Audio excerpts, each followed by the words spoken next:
It's insane!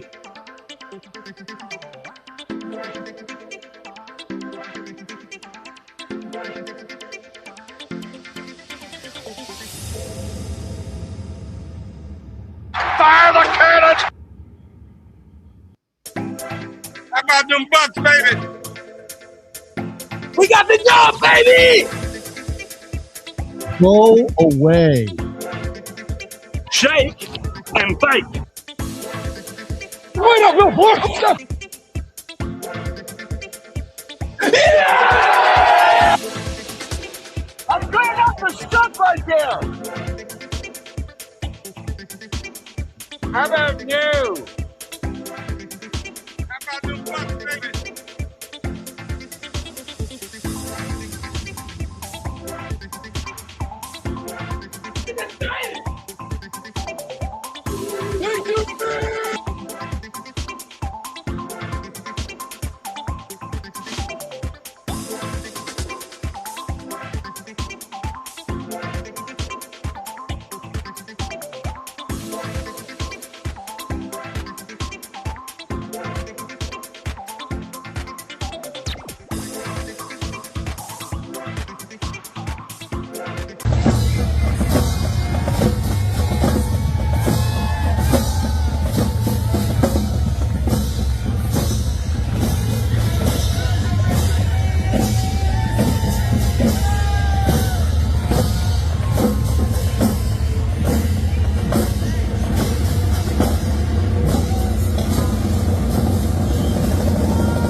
Fire the cannon!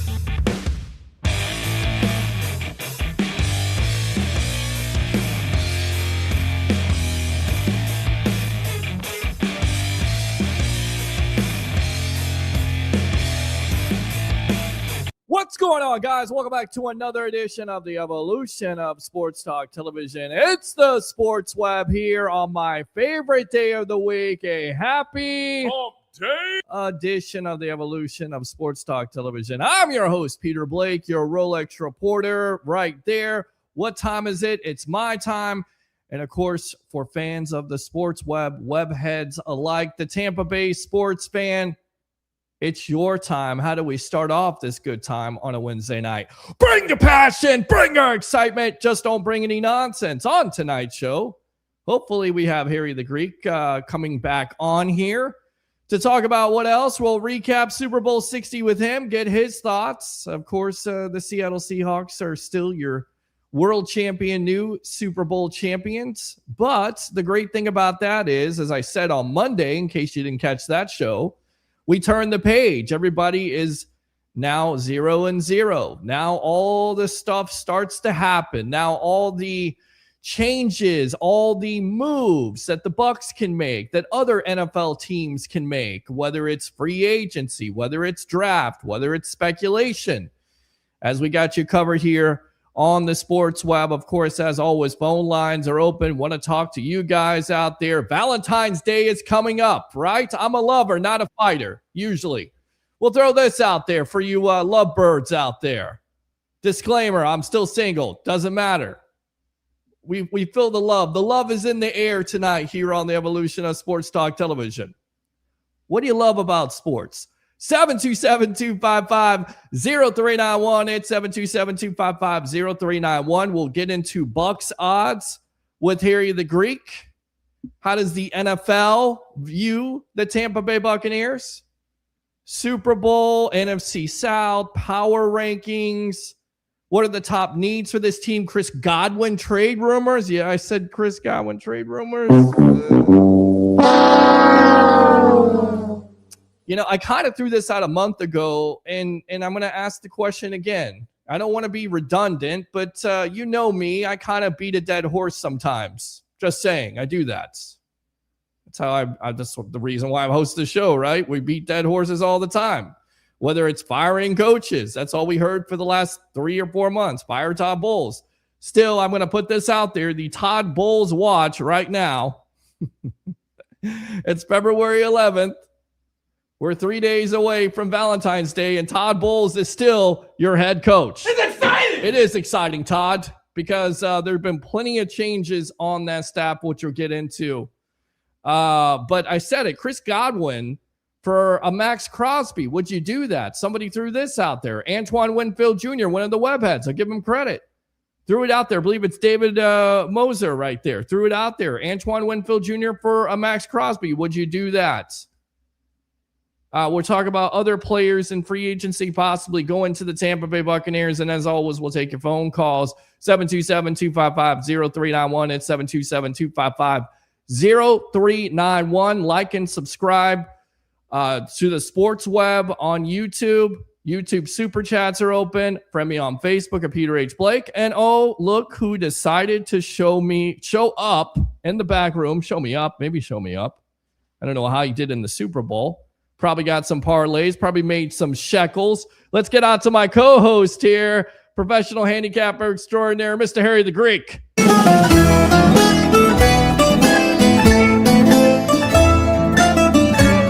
All right, Harry the Greek, welcome to the evolution of Sports Talk Television, my friend. After Super Bowl 60, I would have to say that this was one of the most boring Super Bowls that I've ever encountered. And I'll tell you why. Maybe I work a lot, but I fell asleep in the first half because there were no offenses at all. It was offensive.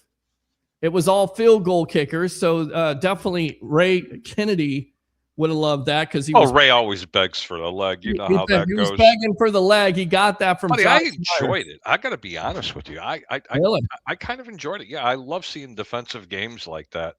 And it was just a shame what happened to Drake May out there. We all predicted what was going to happen in that game. And we thought that the winner was going to come out of the NFC, whether it would have been the Bears, the Rams, or the Seattle Seahawks.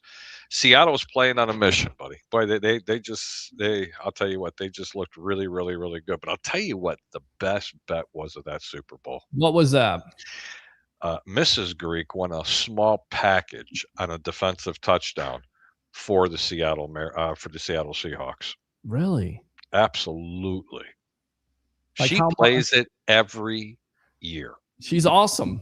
And I'm hoping she's feeling better because that's the reason why you weren't the other night. She's okay. Sick.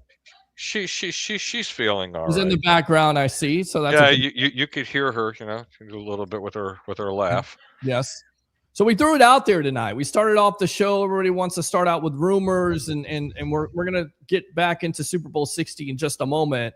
But what do you love about sports? Because love is in the air. Just a couple of days. Valentine's Day is on Saturday. We usually do a show that day, but I don't think there's any need. I think everybody can find something to do on Saturday afternoon or Saturday morning or Saturday night. Hopefully you can find something to do. But what do you love about sports, Harry the Greek? What do I love about sports? I love everything about sports, buddy. Yeah, everything. What isn't there not to like about sports? Give me something specifically. See, you didn't know this was coming, and this is what I do to you. I throw a curveball. We're having a production meeting about an hour and a half ago, and you said something in specific. What I love about sports. Yes, it takes a person like me from his everyday grind to be able to unwind, not having to think about, oh man, what I got to face tomorrow. It's usually 3 to 4 hours of pure entertainment, whether it's football or baseball. I'm not a big NBA fan anymore, but I do enjoy a nice hockey game, especially around playoff time. But what do I love about sports the most? It gets me out of my own head. Okay. All right. I tell you what, I like that because it starts over again. It takes our mind off of everything that's going on in the world today, especially politics. Let's go out to the phone lines here. What's your name? Where you calling from? You're on the Evolution. I'm Brian from Baltimore. Brian from Baltimore. Is this your first time calling the Sports Web? Yeah, how you doing? Brian, you got people from Baltimore that call this show. This is amazing. Great stuff. Welcome to the Evolution. Why is that amazing, man? Hang on. Why is that amazing? We've had people call from overseas. Well, that's true. But I'm just amazed by that. There's more people. They have internet and telephones in Baltimore, Peter. Well, I believe that. They even have a hell of a football team up there. Well, that's what I was thinking. That's what I was getting to. I mean, there's. You just don't have a good baseball team. We won't go there, though. All right. Sorry. Enough of that. Let's go out to Brian. Brian, what's on your? Hey, Brian, how are you? Real quick here. First time calling. You got to do me a favor. You got to say, bring your passion, bring your excitement. Just don't bring any nonsense. 3, 2, 1, go. Yeah, baby. Baltimore, let's go.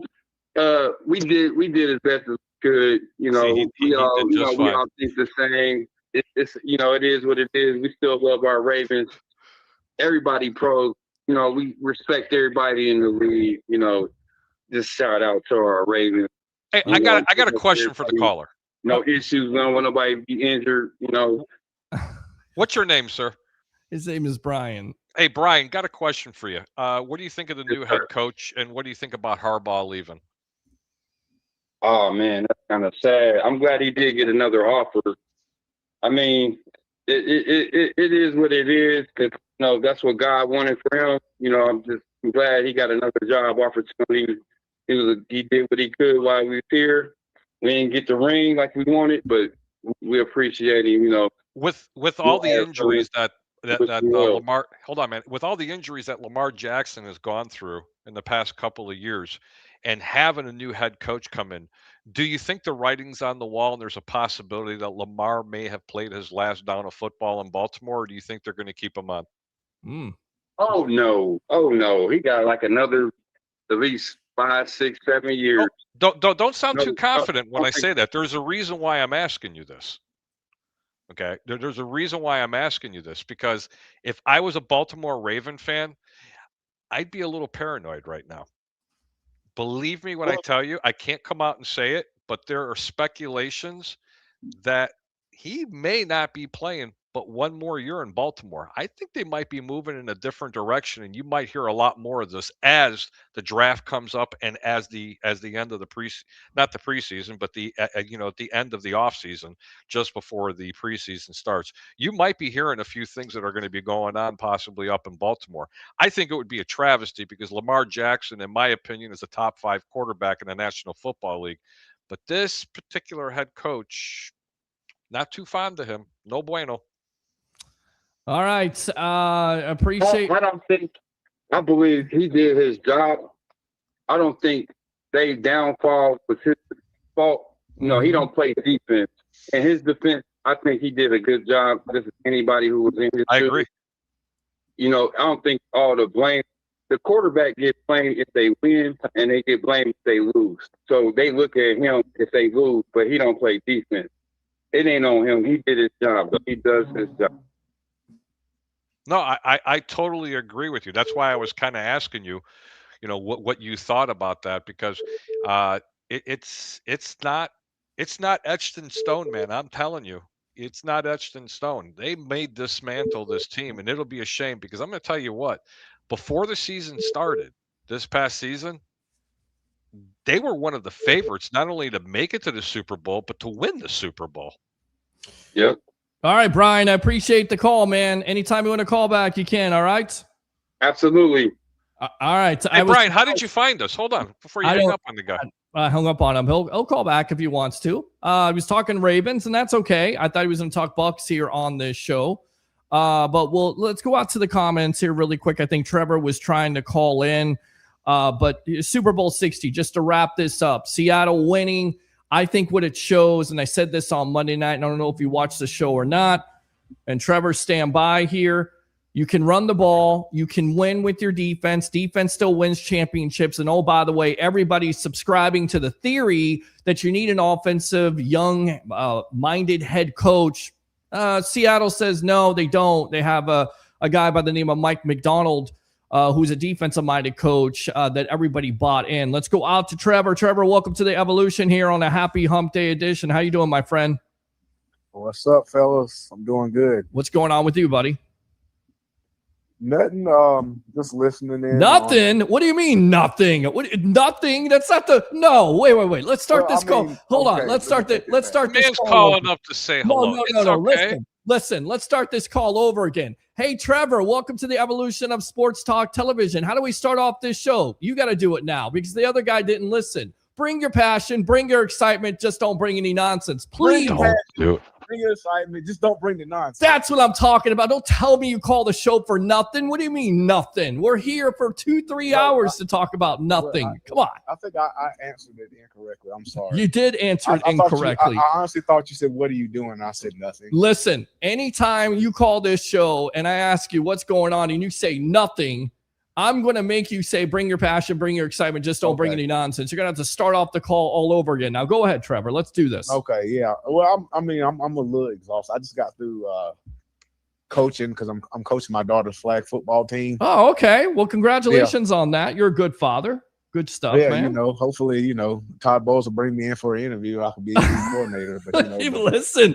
We're definitely gonna get to that. I want to throw this out. Your daughter could probably play corner in this team. Will you shut up and be quiet? Get off the suck right there. Please. Or linebacker, one of the two. Be quiet. Okay, listen. Now, I want you to hear this. I want every Bucs fan to hear this because yesterday, Todd Bowles' staff made a big-time move. They fired Anthony Paroli, the team's head strength and conditioning coach for the past 7 seasons. He has been removed from the team's website. That is now 12 coaches that have been gone. Josh Broussard, Thomas McDahy.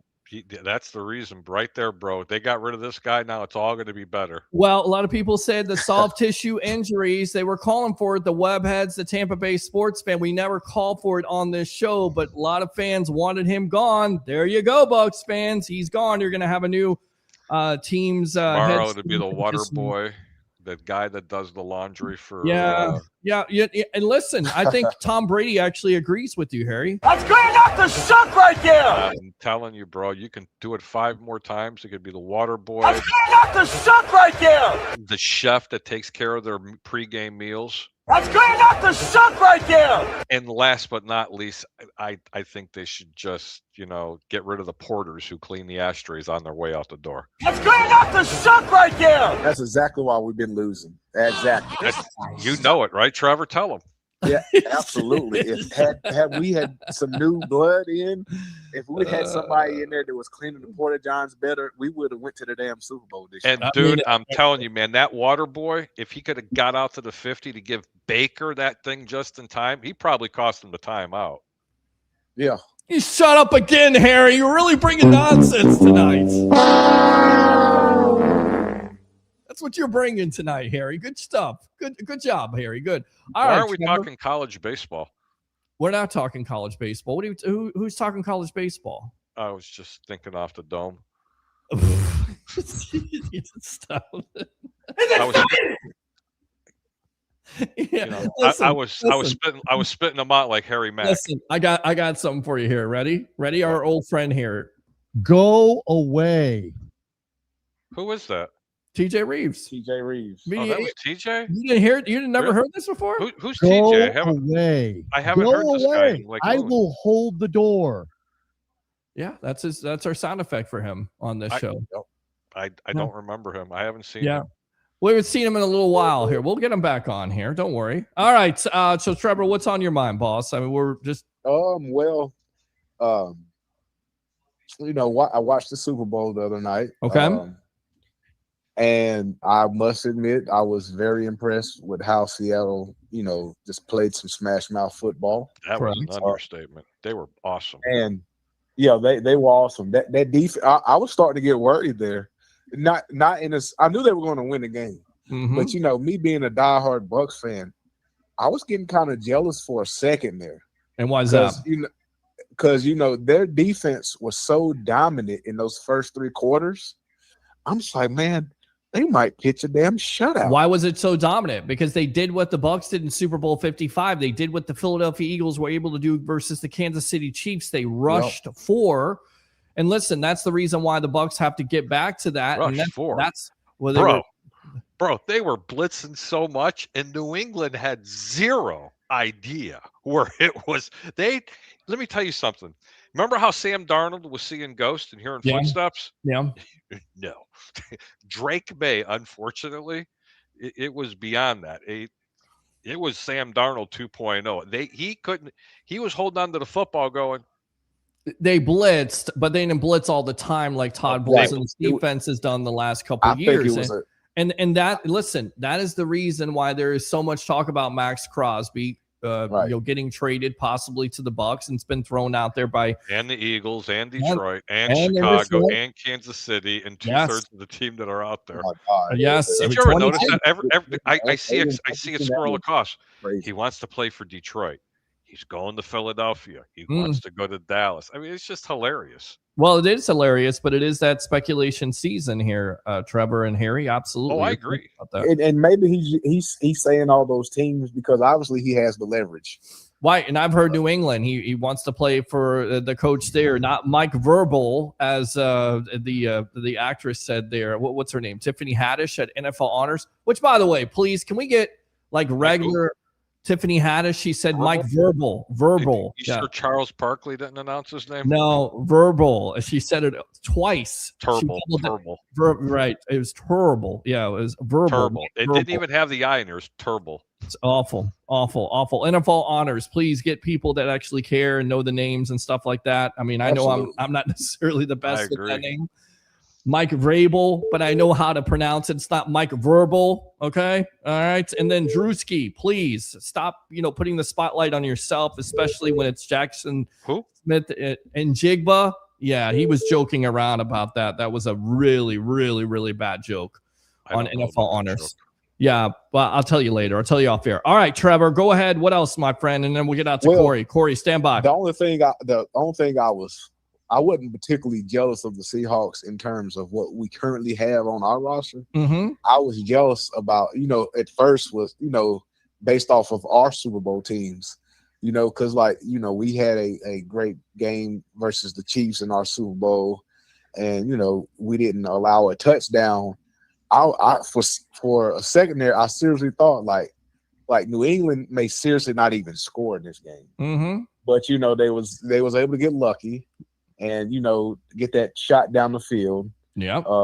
And then that other guy, that running back that scored, with the tip of his hands, he caught the ball, that running back.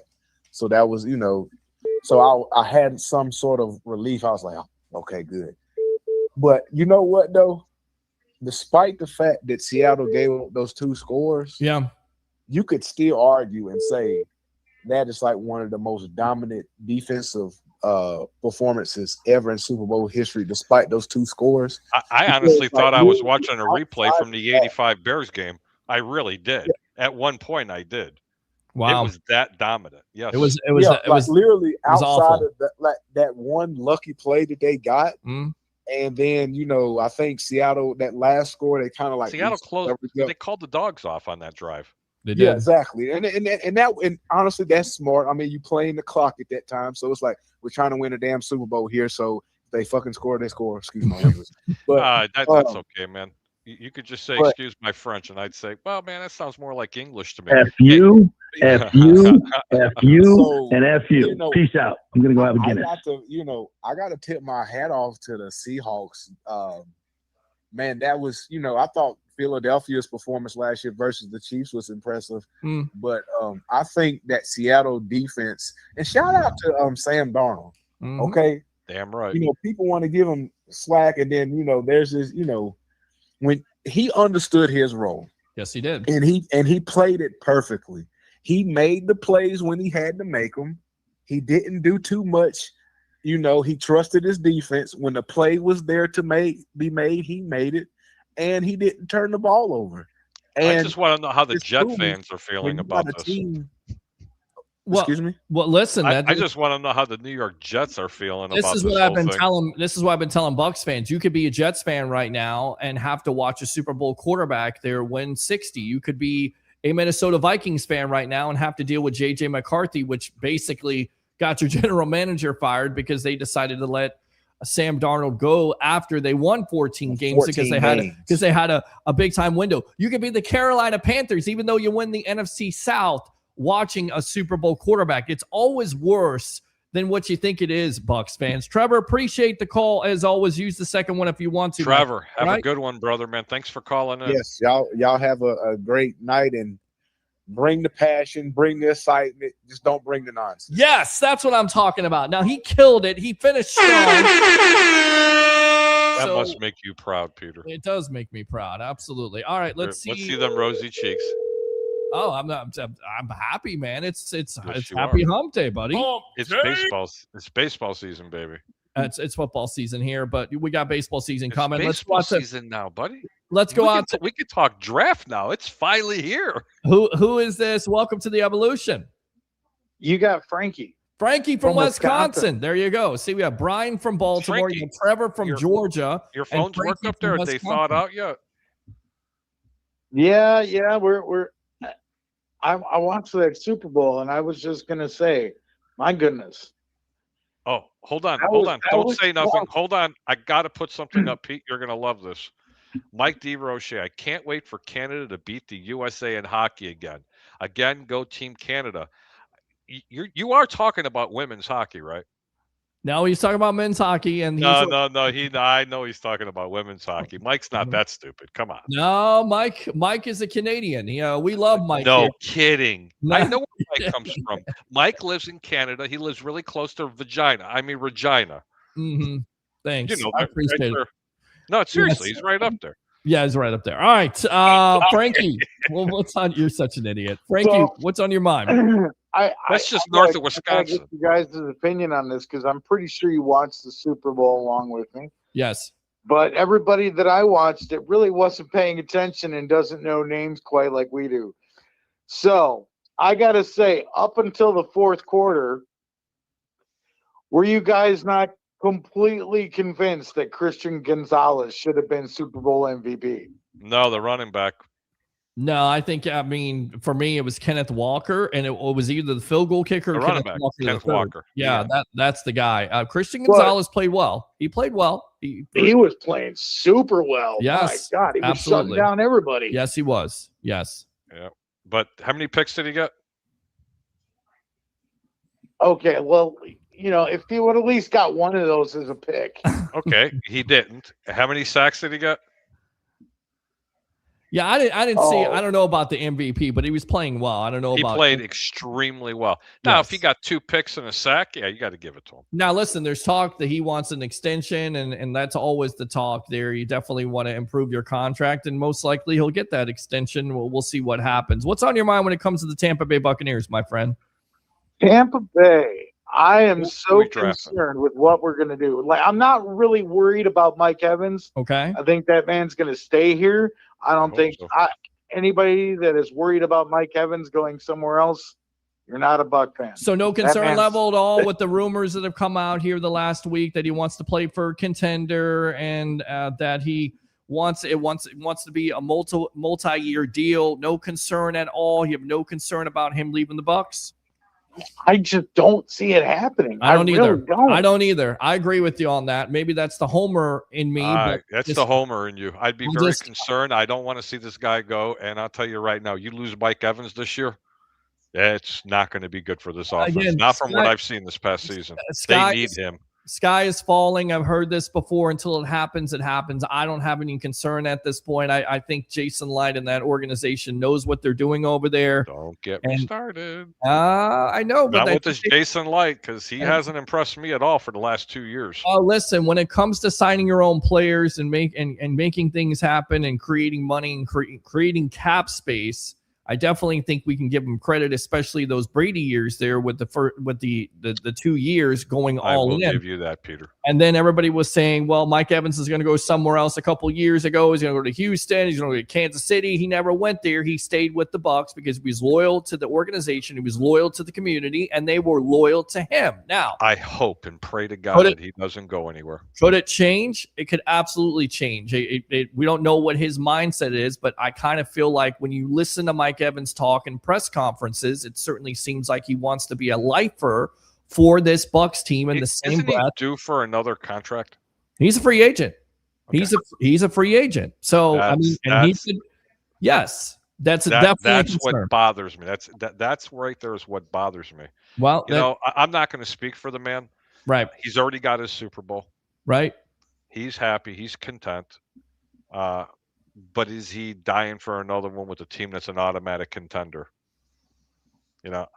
I think this team, if they fix their defense and with him on the roster, they are a legitimate threat of winning the NFC. There's a lot of great teams in the NFC that are going to get even better next year. The top guy to go after? Who would you say is the top guy to go after, or the top thing on defense to really fix? Oh, well, for me, you got 2 things to fix. If you're asking me, but go ahead, Peter. You take that one. I mean, I think 1A is edge rusher. I think 1B is inside linebacker. Whether this guy, Levante David, comes back or not, you definitely need an improvement over there. Savasier Dennis, 90 out of 94 linebackers, according to Pro Football Focus, not going to get it done. Missed tackles, not great in coverage.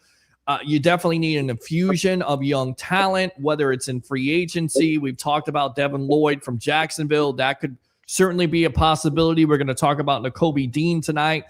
Greg Allman of Fox Sports put out that prediction today. He thinks he'll land with the Bucs, 25 years old, injured, but got lots of potential. Definitely would be an upgrade over Dennis. Or you could go in the draft and look for somebody if and only if you don't make a big-time trade for a Max Crosby. If you make a trade for Max Crosby, then for me, your draft is all over with. And what you got to do at that point, go in the later rounds, fill those needs, but go into free agency heavy and start paying guys. I know people go, we can't sign everybody. Listen, I told you. I watched it. Well, listen, you can if you want to, because the Saints show it every year when they're like $20 million over and they're able to sign players. So listen, for me, if it comes from the Glazers and Jason Light and his job may be on the line and the pressure may be there. And definitely on the line, Peter.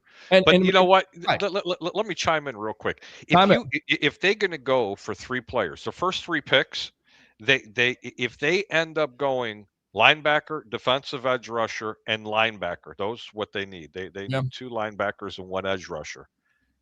That means you're going to have to strike gold on all 3 picks. It's literally almost impossible to do, especially immediately, because some of them end up riding the pine. Some of them aren't as good, and who knows? None of them might be any good. That's why it's imperative that this team finds an edge rusher in the offseason. Then you don't have to draft one in the first round.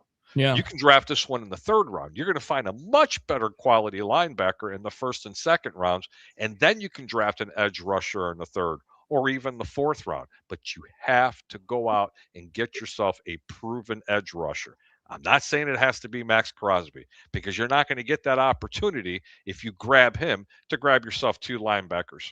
It's just not going to happen. At least not in the high rounds, because you're going to give up a 1 and a 2 this year and 1 player. But also, Peter, there's a lot of people talking about particular players being traded for Max Crosby. Let me be clear, Peter. If they get rid of Max Crosby, they're not looking for premium players in return right now. They're looking for average players because they want to build their team through the draft, because they're going to grab a haul for him. That's why I call Kaka in Chicago, and they're saying DJ Moore is going right to they're going right to the Raiders for Max Crosby, and Chicago's going to give up a 1st and a 2nd. It ain't happening.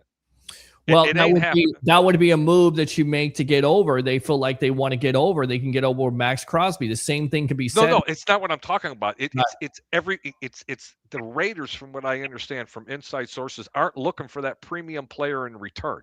They're more interested about all the draft picks that they can get for this particular player. So if they get, a guy that's really good, let me tell you something, man. The Buccaneers, I don't care if they were getting Max Crosby or not, they're not giving up their best secondary player. I'm sorry. It ain't happening. Antoine Winfield Jr., you don't buy that? No, I don't. It's not even close. Would you do that? They are never getting rid of him. Because I wouldn't. I'd give up Godwin right now before I give up Antoine Winfield Jr. And I've thrown that out there, that Godwin just about a couple weeks ago. Because their young quarterback that they're going to draft, Peter, is going to need someone to throw the ball to. I'd give up Godwin. You would give up Godwin? You would give up Godwin for Max Crosby?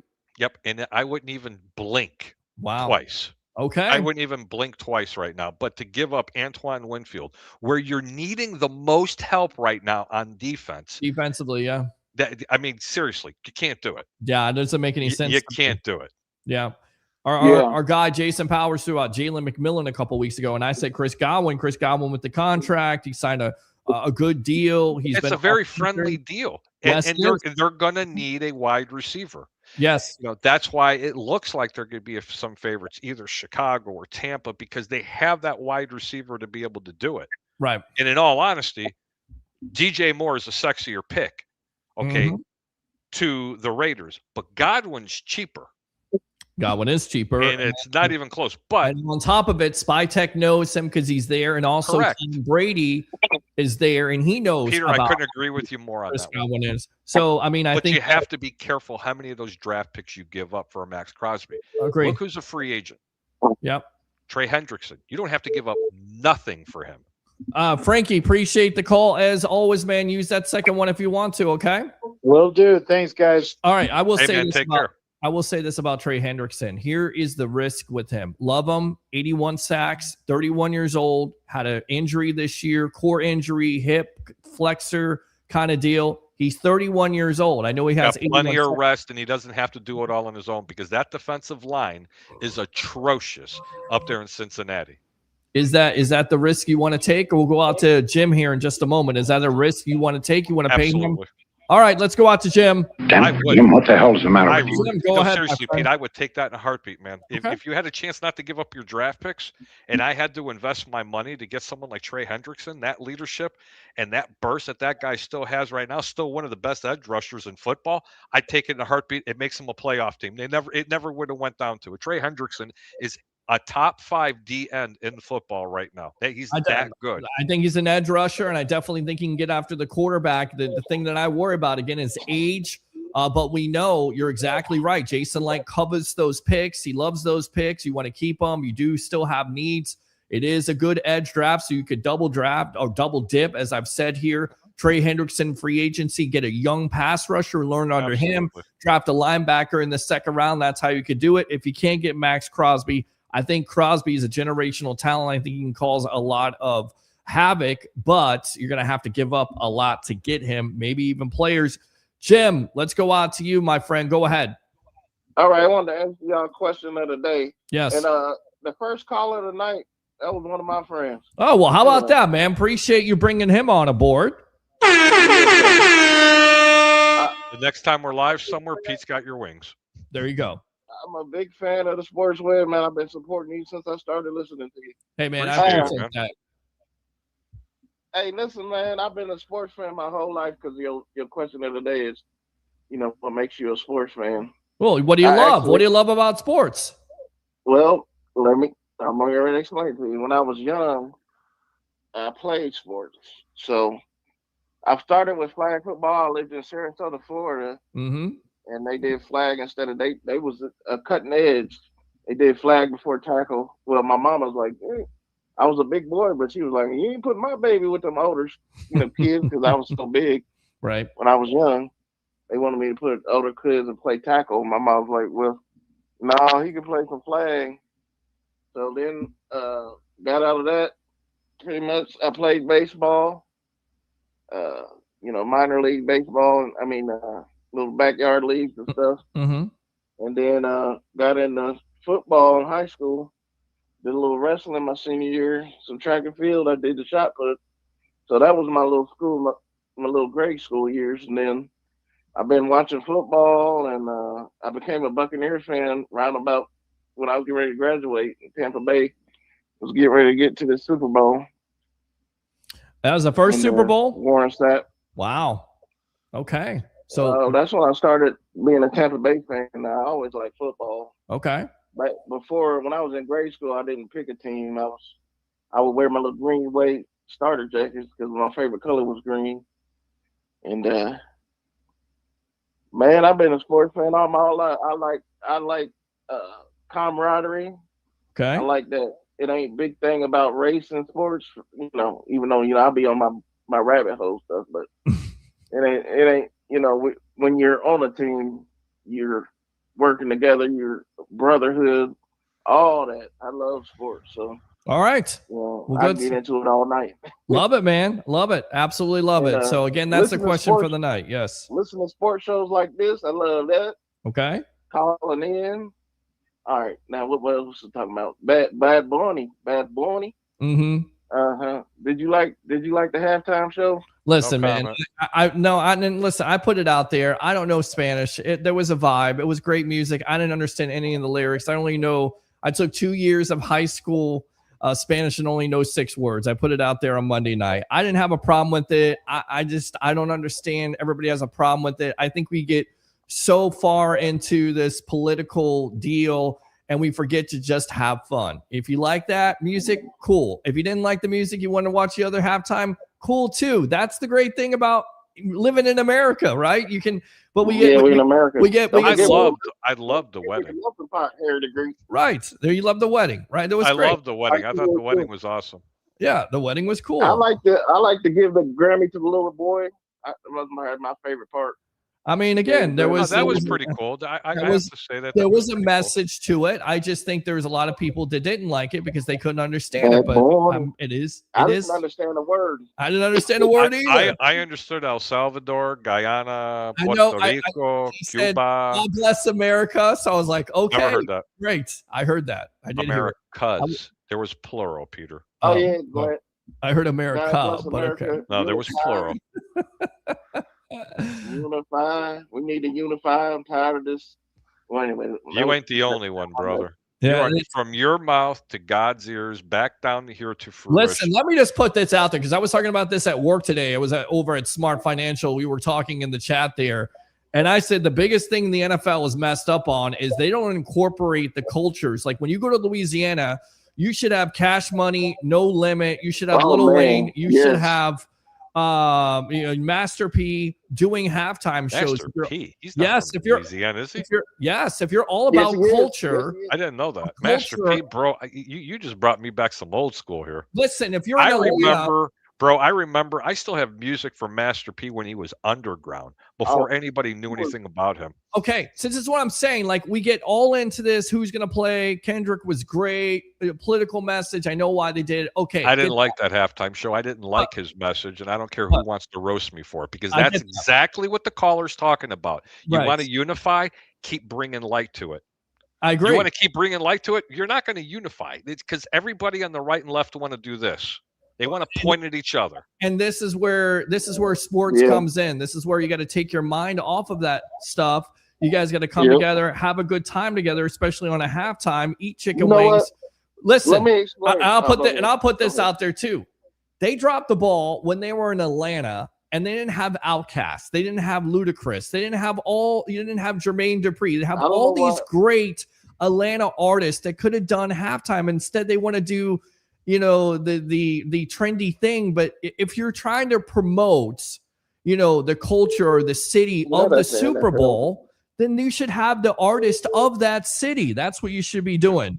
Dude, you're right. But you know who I would really love to see in a Super Bowl halftime show? What was that? Seriously, sober Lil Wayne. But it's not going to happen. It didn't happen last year. Hell yeah, man! Are you kidding me? Lil Wayne sober? Boy, that guy could put on a show. It didn't happen last year. It should have happened last year. They were in Louisiana. They should at least incorporate some of the culture. They're all about culture.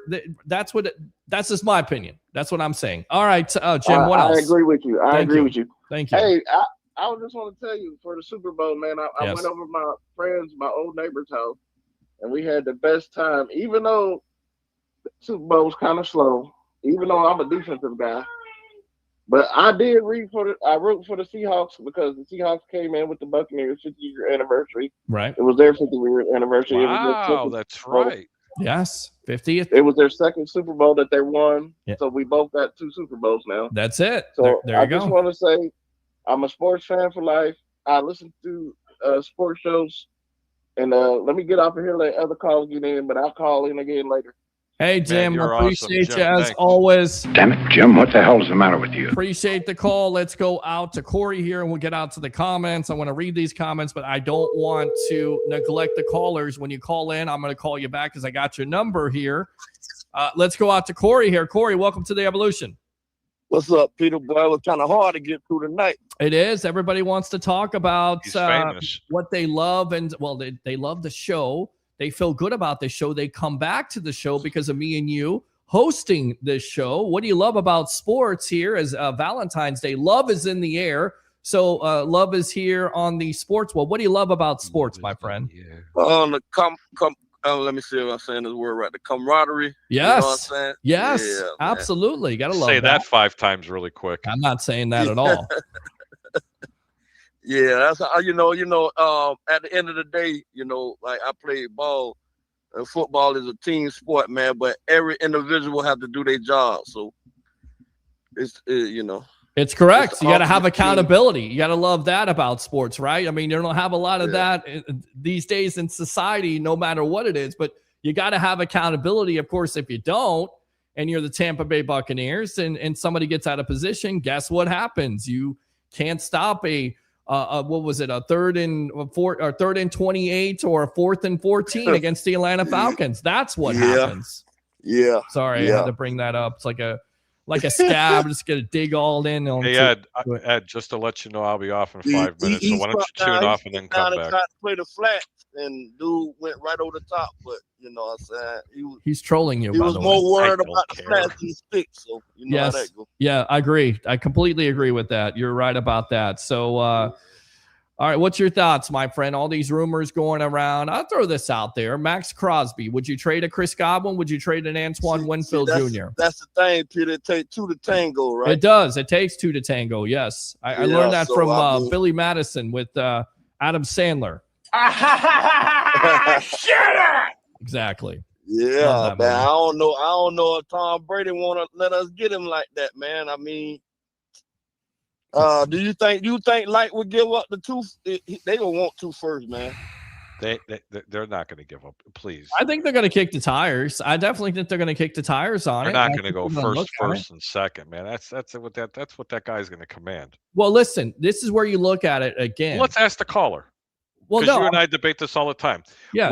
Would you give up 2 first-round picks, Chris Godwin, and a second-round pick, or would you go after Trey Hendrickson? It's not going to cost you any picks, but it's going to cost you some money. Go. But that's the thing. That's the thing I think they're gonna go with Henderson, but man, Henderson banged up, man. Well, not Henderson. Hendrickson. That's his brother. Yeah, that's okay. I'm sorry, my Henderson.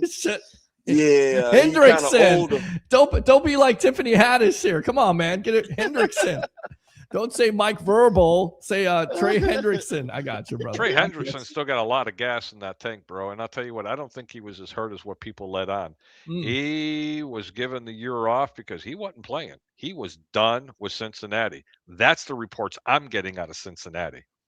And okay. Can I throw this out here to y'all? We know we got the defensive line coach from Buffalo. Yes, I know where you're going. You think Bosa might come down here? Well, Scott Reynolds threw this out there. Pewter Report. Great job as always, Scott, doing bang up work. That's a guy that does not stay healthy.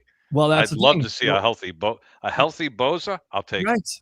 Right. But again, how old is he? 31, 32 years old. He's up there in age also, and he hasn't been able to stay healthy either. But you're exactly right. Connect the dots.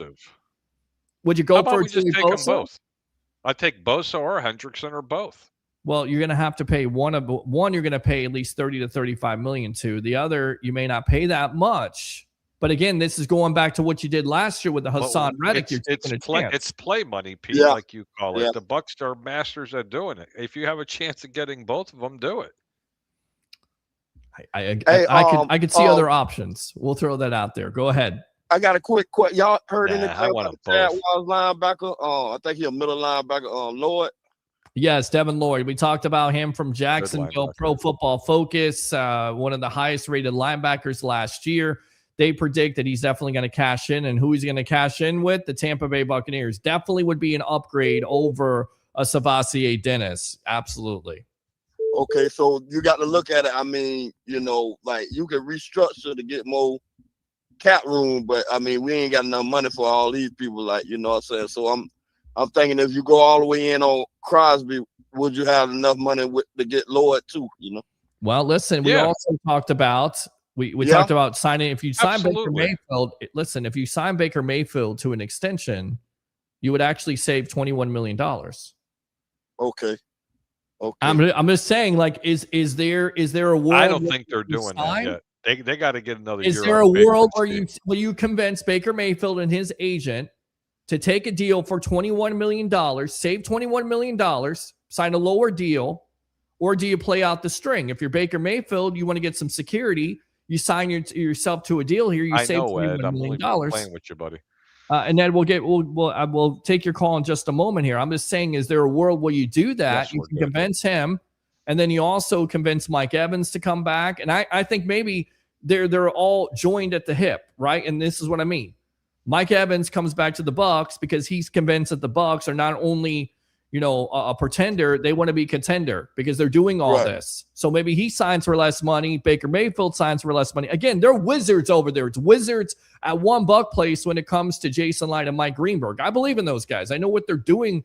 I know that they can create this money if they want to. As Harry is past his bedtime, there we'll get you out of here in just a moment, my friend. But Corey, what else is on your mind tonight? Man. Thank y'all. Love the show, man. Love y'all, Peter, man. Hey, man, Harry, get you some leads, man.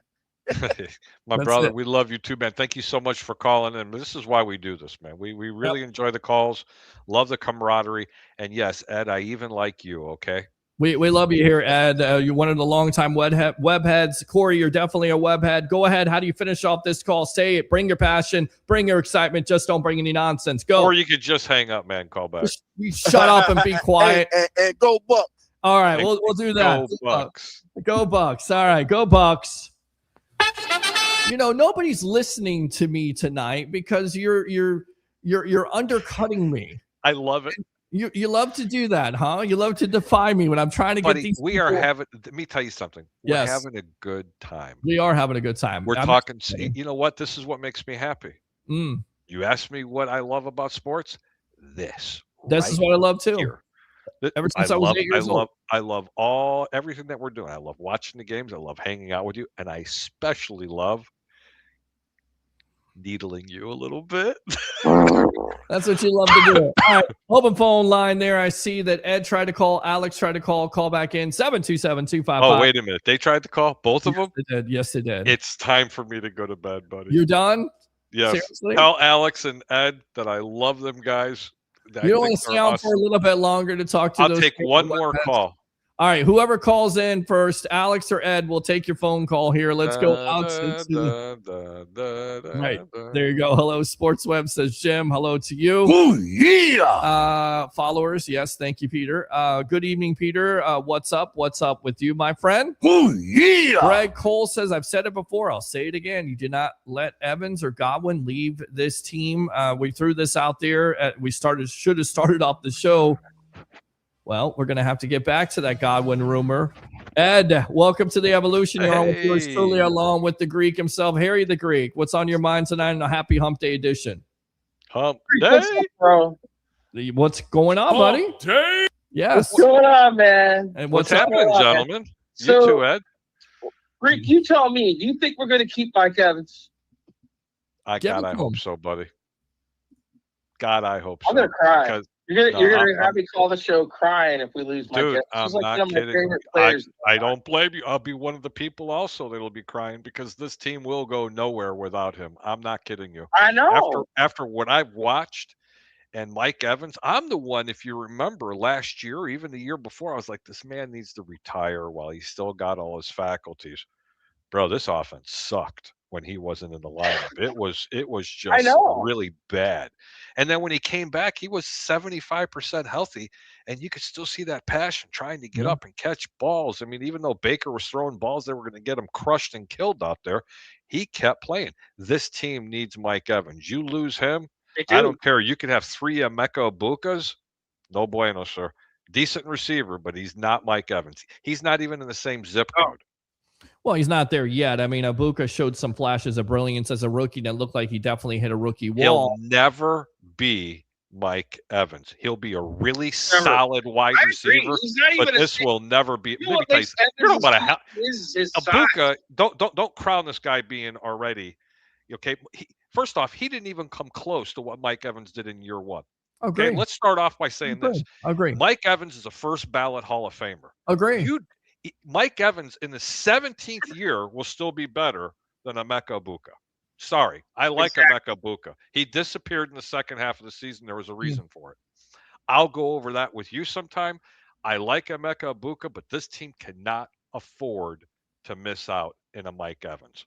All right, good stuff. I agree. I agree 100%. You know what makes one of the reasons why Mike is so good is he's huge. He's a giant out there. He is a mismatch nightmare. He's a Brandon Marshall on steroids. He's a guy that can get. He's not going to blow anybody away with his speed, but he's deceptive. Really? Are you kidding me? When he was hurt, I was watching him burn. He was burning people. He can probably outrun you too. That doesn't mean anything. Oh, easily outrun me. Anybody can outrun me. Listen, you're like Peter Griffin at this point. Oh my God! Who the hell? Hold on. You guys missed that game. I'm trying to remember exactly what it was. Listen, I mean, he looked like he was in slow motion and he was pulling away from the DB. Oh my God, the guy's fast. He's deceptively fast. He's quick. He can get separation. He uses his body to his best ability. And Baker can throw a 50-50 ball up. He's a mismatch nightmare. I agree with you. The offense goes, and listen, you don't get Zach Robinson, which, by the way, Evans had one of his best years under Liam Cohen offense. You don't get a Zach Robinson who knows that Liam Cohen offense and then get rid of Mike Evans. I do not believe this. I think they will sit down. They will hash it out. They will figure it out. And Evans is going to want, some assurances at this point. I'd love to see him. Bucs team is serious about being not only an NFC South contender, but a Super Bowl contender. That's what he wants. And You have to make some moves, be aggressive. That's what you got to do. So we'll see what they do. I have faith in them. I have faith in Jason Light. The only problem is, Pete, yeah, there's going to be a team out there, and I fear it's going to be the Kansas City Chiefs. In my opinion, they're just going to roll that Brinks truck out there because let me tell you something, Peter. Kansas City's window, I'm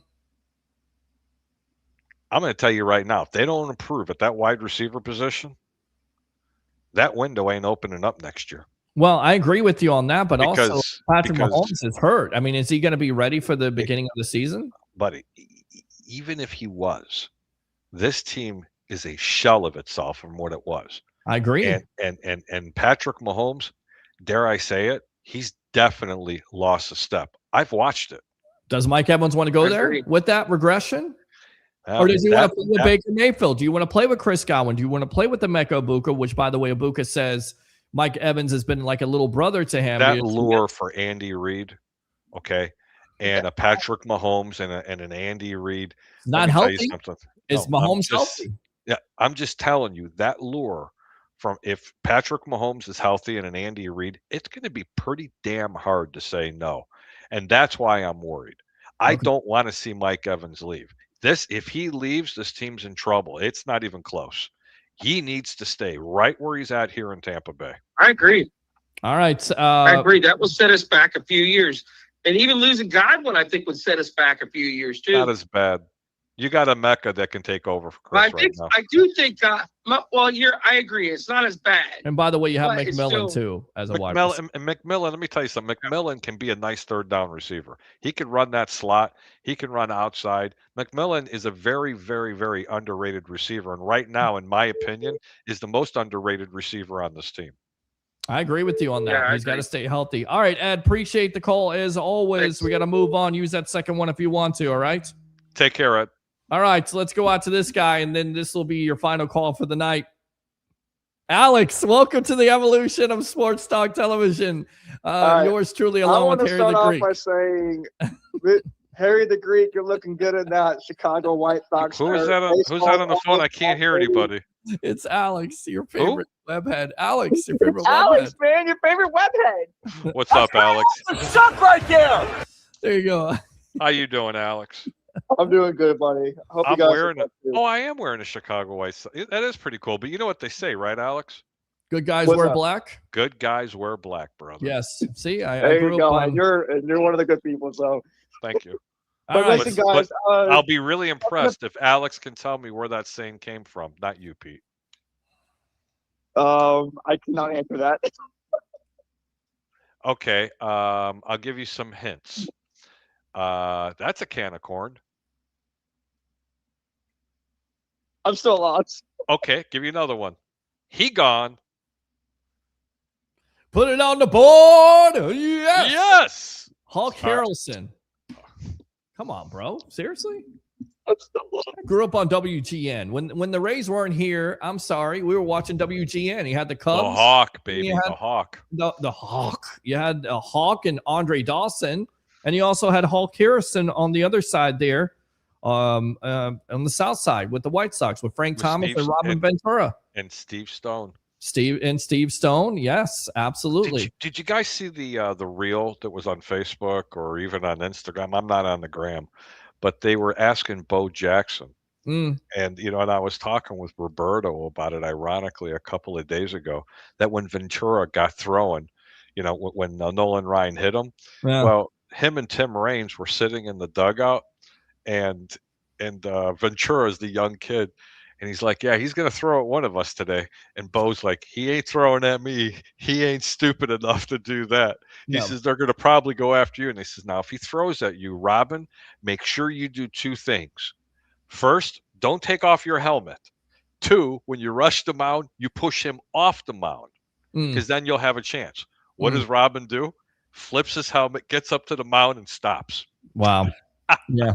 And got absolutely blasted by Nolan Ryan there. They gave him noogies the whole time. The whole time. All right, Alex, what's on your mind tonight? We're talking real quick, the question of the night, because Valentine's Day is only a couple days away. What do you love about sports, my friend? I love everything about sports, but the main reason why I called is actually to talk about some some Bucs free agents or some free agents out there that I think we should maybe go for look it. at. Go for it. Okay. I have to agree with everything the Greek said. First of all, what Max Crosby can do on that defensive side of the ball would be huge. Yes, and if that means you have to give up a Chris Godwin, hey, listen, I love Chris Godwin. But the reality is a business is a business. And Chris Godwin he's still young. Again, he's still young, got a lot of great talent. But I think it's been a couple of years that Chris Godwin hasn't been able to stay healthy. So, I think we have I think we have enough talent on the offense that you need to work more, on the defensive side of the ball. So Max Crosby can be a good start. There's also another big name flying around, and I wanted to see if you guys would consider it, is Trey Hendrickson. We've talked about him. 31 years old, 81 sacks. He's definitely going to be a free agent. There has been some talk that Cincinnati could franchise him. I don't see that happening at this point. They could franchise him and then trade him to get something for him, or they could let him go and get a third-round comp pick. I see him testing free agency. It'll be too much money at this point. A down year last year, only 4 sacks, but overall, once again, 81 sacks at 31 years old. I'm willing to take that shot. I agree with Harry on this. If you strike out on Max Crosby and you don't want to give up multiple picks, even though there is a risk because he is 31 years old and he did have an injury last year, and you hope that it doesn't carry over to this year because he's been solid, then I would definitely go and get him, and then you address the linebackers in free agency, and then once again you double dip at 15 and you get yourself a young pass rusher who can also learn under Hendrickson, learn how to rush because that's what you need to do right now. Because if one of these guys goes down, you can't depend on Marquise Watts. Sorry, nice player. Anthony Nelson, can't depend on him. You can't depend on guys that are not going to go out there and be productive. You got to get guys that are going to be productive. You got to be aggressive when it comes to free agency. You got to be aggressive when it comes to this draft. You got to figure this defensive situation out, okay? It's not just all offense, although, there are some needs here offensively we can talk about. But right now, in my opinion, in 2026, you got to focus on defense. Agree? Agreed. And do you know who else I think? Agreed. Do you know who else I think who would help the Bucs on the offensive side of the ball? Of course, the offense is going to obviously start with what happens with Mike Evans. In my opinion, I don't see Mike Evans going anywhere. He's at the latter end of his career.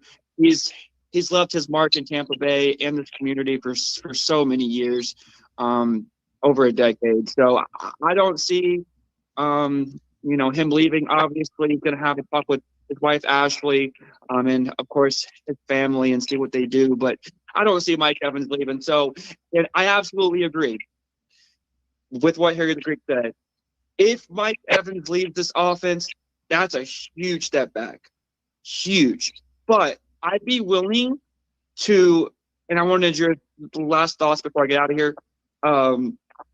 There's another free agent that I think would help on the offensive side of the ball. And obviously it's going to depend on Mike Evans and a couple of key pieces. But the Baltimore Ravens are letting go Isaiah Likely in free agency. What do y'all think about him maybe? I know he's a tight end, and Cade Otton, what he's been able to do, not been able to do. He's been not who I thought Cade Otton was this last season. But do you think maybe Isaiah Likely may be a cheaper deal? I don't know what his cost is right now, but do you think he'd be able to help the offensive side of the ball? I mean, if the Bucs feel like he's an upgrade over Otton, which again, you're exactly right, Alex. Great call as always. Thanks, guys. Hey, Harry the Greek. What's up? Appreciate you, bro. And we got to talk some baseball soon because pitchers and catchers reported this week. So Al Bushman will be back on Monday. We'll talk some Rays baseball here on the Sports Web. Appreciate you, Alex. The last thing before I go, because I'm not calling back. Yes. Harry the Greek, I've been keeping you in my prayers too, buddy. Okay. Thank you, man. All right, man. Appreciate you as always. Great stuff, Alex. All right, to answer his question, if they feel like he would be an upgrade over Cade Otton, then yes, I definitely think you would go for a guy like Likely, a player like Likely who's been productive. I think David Njoku has been. I'm going to tell you about a proven tight end that might be available. Unfortunately, Cole Kmet. You got it, and there's a real strong possibility, but that's also been linked to and talked about. Oh, for Max Crosby, trust me, they're looking for an offensive player. I'm sorry, I keep wanting to say Oakland, Peter. For the Raiders, Vegas, yeah, Vegas. Okay. They're either looking for a wide receiver or a tight end. They're going to have a security blanket for the new quarterback that they're going to be drafting. That's just my opinion. Well, they already got a tight end out of Georgia. I'm trying to think of what his name is. He's one of the top young tight ends in the league. He's an awesome tight end. Yes, but then again, all these teams, it's a copycat league. It is. What the Bears did with Loveland and Kmet this year, it was something pretty special to watch. I don't think personally that Kmet's going to go, but if he does, don't be surprised you don't see him end up in Tampa Bay. Brock Bowers right there. Okay, Brock Bowers? No, he's not pretty good. He's probably one of the best tight ends. Yeah, see, I don't see them trading, and I think Kmet, again, the reason why he's being mentioned, he makes lots of money, and because, again, as we talked about, Loveland stepped up for that offense. But he's got prototypical pass catching, not run stuffing, but a run and pass blocking tight end. It's just Kyle Pitts does it all. Kyle Pitts, Isaiah Likely, doesn't fit. David I love Njoku. Kyle Pitts, but he wouldn't play well in this offense. No Zach Robinson's offense. They're familiar. That's true. Just saying. I gotta go. Who's on? Let's go out to this guy using his second call. Damn it, Jim! What the hell's the matter with you? Good, bad, and ugly. Go ahead, Jim. Oh yeah. Can we just do that during the regular season? Sure, fine. We'll do it. You're not ready. That's what you're telling me. You can't do a good, bad, and ugly for off season. All right, so we'll do the off season for good, bad, and ugly for Jim. What's on your mind using your second call? What's up? Is Harry the Greek still there? He is still here. You want to talk to him? Still here. What's up, brother? The guy from Baltimore wanted me to ask you, what did you think about what's his name? Oh goodness. He can call in anytime he wants. Coach Prime, I told him to call in. Coach Prime's son's getting. Did he get benched or something? No, he actually made the Pro Bowl this year. I mean, I had a really with the grand total of 7 touchdowns and 10 interceptions, which makes the Pro Bowl absolute. Yeah, but what I was trying to say was he's going to definitely have his chance. Yes, Antoine Winfield Jr. won MVP. Yes, Shedeur Sanders is going to have his chance in this league. I don't think he's done in Cleveland, in my opinion. But do I think he's as good as all the hype that surrounded him? No, but I think he has. How do I put it? He's definitely got the genes to be a really good football player. I mean, just look at his dad. Yeah, I think he's got some things to improve on. He holds the ball a little bit too much. Needs to learn how to really long. I mean, but that's 2/3 of the quarterback in the National Football League. It remains to be seen because they still have that albatross of a contract with Deshaun Watson, and you wonder how he figures into that equation of that quarterback room. But I hear it's not costing them as much for Deshaun in the past because they have found a plethora of they found a plethora of massage therapists to start wiping off the debt. That's good enough to suck right there. Go away. Go away. I will hold the door. Go ahead, Jim. Do you think Shiloh Sanders will ever be in the NFL again? No. All right. That was pretty bad to watch. Yeah, that wasn't good. Good kid, worked hard, but it wasn't going to work. He could hit, man. He could hit, but he couldn't cover you or me. No, that's not good. All right, what do you think about Davis? Do you think he's going to retire? Davis who? Davis. Levante David? Levante, yeah. David, you know what I'm talking about. Well, I think so. You heard him at the press conference after the Panthers win, and it certainly seemed like it. And then the comments lately seem like he's kind of regretting something, like he has a bad taste in his mouth. Talked to Levante David last year. They had a bad taste. If they draft a linebacker, Pete, if they draft a linebacker high, I think he would go. I don't think so. I think he would stay on. He would be a mentor for that young player. He'd be the heir apparent. Why kick out Levante David? He's still, listen, is he the same Levante David he was 5 years ago? No. And also, he's still really good, Pete. He's dealing with a knee injury on top of it from last year. So maybe that's the reason why. If you draft a linebacker really high You're going to have to. But you're trying to develop them. I'm sorry, man. You just can't give up all those crucial snaps, because these linebackers, the more snaps they get, the more time they're on defense, and you're your field general out there, he's going to have all the snaps. So you can't afford to keep Levante David to sit him on the bench. Well, you're not going to keep Levante David to sit him on the bench, but maybe he becomes a situational player, or you have Levante David along with the young linebacker. Jim, appreciate the call. As always, we got to run. One more thing. What about Peter? What about our backup quarterback? Do you think we're going to keep the guy we got, or we're going to? Oh, I promise you, they're going to go get themselves a quarterback. It remains to be seen at this point. It really does. I threw this out there. And some people will laugh, but Kirk Cousins is getting cut. He knows Zach Robinson's offense. Would you be interested in him as a backup quarterback? If he's willing. Listen, he'll. How you like Kirk Cousins as a backup quarterback? How you like Kirk Cousins as an option for a backup quarterback if it doesn't cost you a lot? Again, the problem is that Cousins is probably going to want to go somewhere else and be a starter. I'm just saying he's familiar with Zach Robinson's offense. He may not cost you as much. And if he doesn't want to start, he wants to be a backup quarterback. Because if you're not Baker Mayfield, and we know that Baker can't stay healthy, and you're going with Teddy Bridgewater or somebody off the street, that's not necessarily going to work out. At least you get somebody who's been there and done that. I'm just throwing it out there, Jim. What do you think? I mean, if he want to come, I would welcome him. Okay. As a backup quarterback. Okay. But we need to prioritize keeping our main quarterback healthy. If our coach needs to, our coach and our coaching staff need to sit him down if he's hurting himself, because he's a dog and he wants to stay in, right? Kind of try to protect that man, right? And again, I don't think it's just the bug. Listen, I don't think it was just Baker's decision. I think it was the coaching staff and the organization. They had confidence in him. They had confidence in their medicals, although they fired a guy who's strength and conditioning, so he's gone, and along with everybody else. So I think it's definitely a need. I think running back's a need. People look at, tight end. Maybe you upgrade the. Didn't we get a new quarterback coach this year too? You got a new quarterback coach in Chandler Whitmer there, who worked with Fernando Mendoza from Indiana, the national champion. So yes, you've had wholesale changes. And again, I just keep on going back to it. What would it be like if you have Mike Evans, Chris Godwin, Emeka Egbuka, Jalen McMillan, and Tez Johnson, and a tight end all on the field together? Finally, Bucs dream. It would be unbelievable, with a competent offensive coordinator, with a guy that knows how to distribute the ball, having a healthy Baker Mayfield. I mean, to me, that's what you got. Should we get another running back to help our boy? You're going to have to address that situation. Wait, you're going to have to address that situation, because here's the thing. Bucky Urban missed 7 games last year, right? The only guy you have on the roster right now is Bucky Urban, because Sean Tucker's a restricted free agent, so the Bucs will have to figure out they should. He's not going to be a very sought after running and then back. Rashad, let's be honest, man.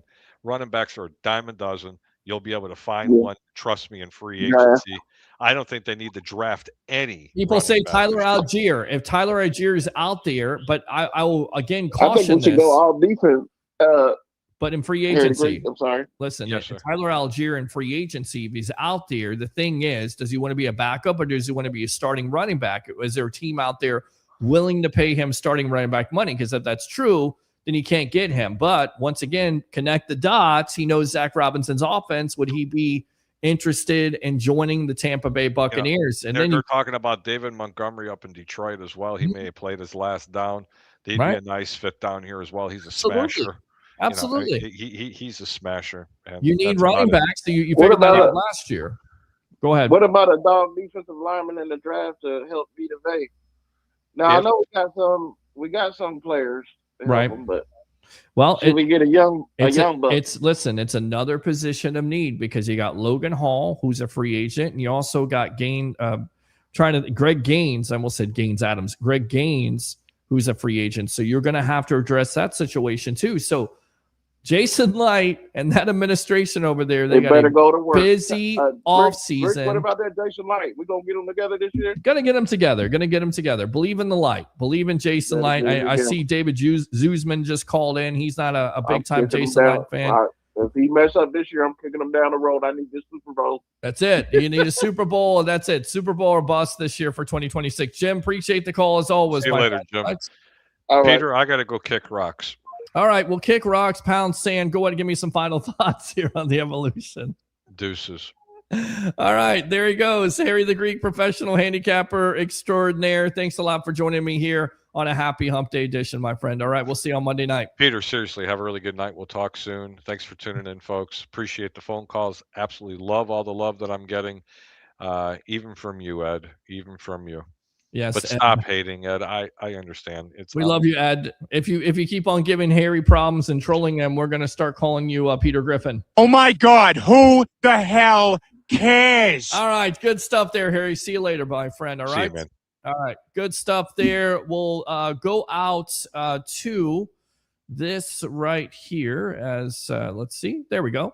All right, let's go out to a commercial break here. This edition of the Evolution of Sports Talk Television is brought to you by, well, where is it at? I can't get to it, so it's not working right now. So it is, okay, well, it's brought to you by Tampa Joe's, 9316 Anderson Road in Tampa. For watching baseball games, watching hockey games, that's your way to go there. Great food, great atmosphere. It's Tampa Joe's. And then I usually have the sign. It's not working right now. I have no idea why it is not working right now. So we will skip on that. But it's Up the Block Barbershop. You don't have to go far. It's Up the Block Barbershop, 4946 Moog Road in Holiday, Florida. We're doing a show there in a couple of weeks.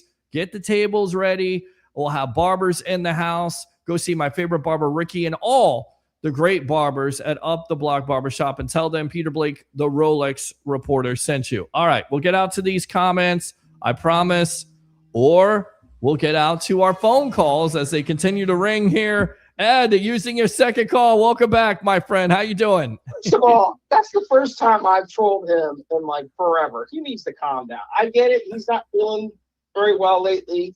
Maybe the timing wasn't bad, but oh, it's all love here, bro. I hardly ever. Listen, I hardly ever troll him. It's all love here, bro. You got it. It's all love. It's all love here, Ed. What's on your mind tonight, my friend? Okay. All right. So now we talked about Mike. Do you really think that we're going to lose Godwin this year to trade? All right. Well, we put this out there. There was some rumors out there, not big time rumors. This is from Bleacher Report's Alex Ballantyne. He has put Godwin as the top of his list of potential trade targets for the Cleveland Browns. He says, what would it be like for him to be reunited with Tampa Bay's former offensive coordinator, Todd Monken, who will be in his first year as a Browns head coach in 2026. He says Chris Godwin would be an interesting fit now that Monken is coming in as a head coach.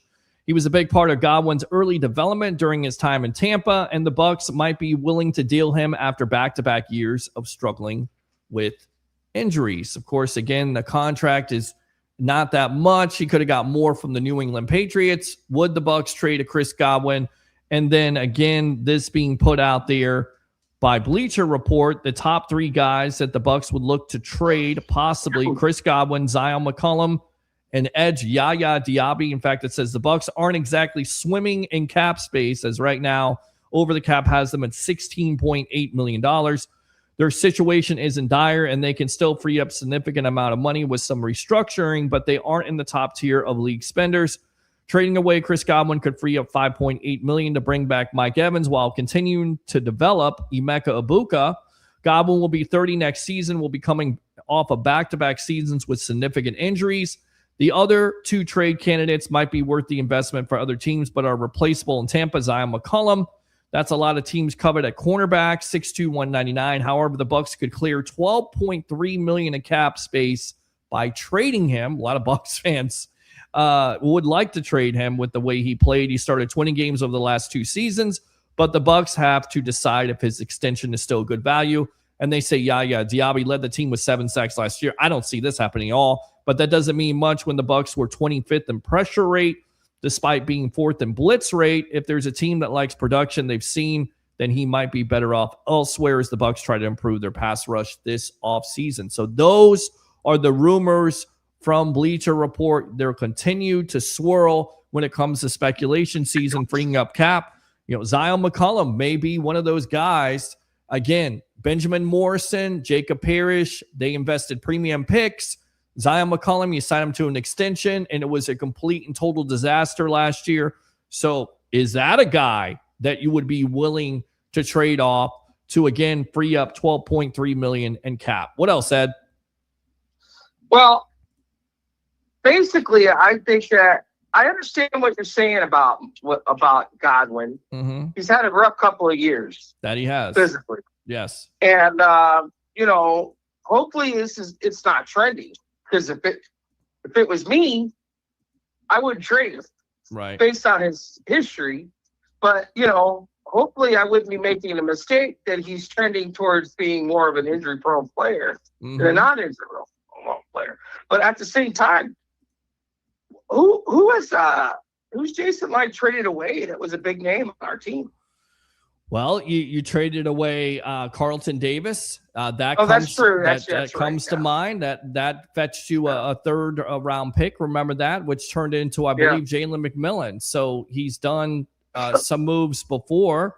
Has he done big time moves like we're talking about with Crosby? No, he has not, and that's why a lot of Bucs fans would doubt that. And that's what Harry's point was: is why trade off multiple premium picks for a player like Crosby, who is, to me, a generational talent and can make things happen and make you real special on defense real quick.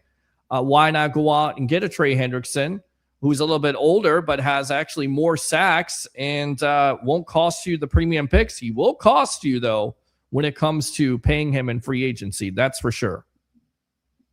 Yeah. Okay. All right, man. Well, all that sounds great. And again, I'm not trying to pick problems with Harry. I like him. Would you shut up and be quiet?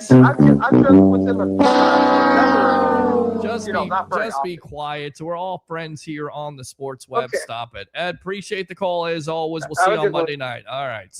Bye. Everybody getting all emotional and sensitive here. We're all lovey-dovey here, right? That's the question for the night. Everybody says I'm not a sweetheart. I'm not romantic. I'm romantic about the Sports Web. What do you love about sports? Let's go out to this guy. I'm sure he has something he loves about sports. All right, Sun Devil Dave, how do we start off this show, my friend? Thank you for always wasting my time, and goodbye forever always. Thank you for always wasting my time. I added the always wasting my time. That's always right, good. Always. Love that. What do you love about sports, my friend? I love everything about sports. I love the passion, energy. I know that right now we are in kind of like the mellow time because we're in NFL offseason. Correct. Like there's still a lot to talk about with OTAs and free agency and, of course, the draft coming up. But, again, we can't be hypocritical like we talked about earlier. I know that player safety is important, and we always talk about how Goodell and NFL doesn't care. But as a fans, we love and we crave and we salivate over NFL. Whether it's going to be 18-game season, whether they want to have like 16 games overseas, whether they want to go with a 16-team, 8 teams in each conference for playoffs.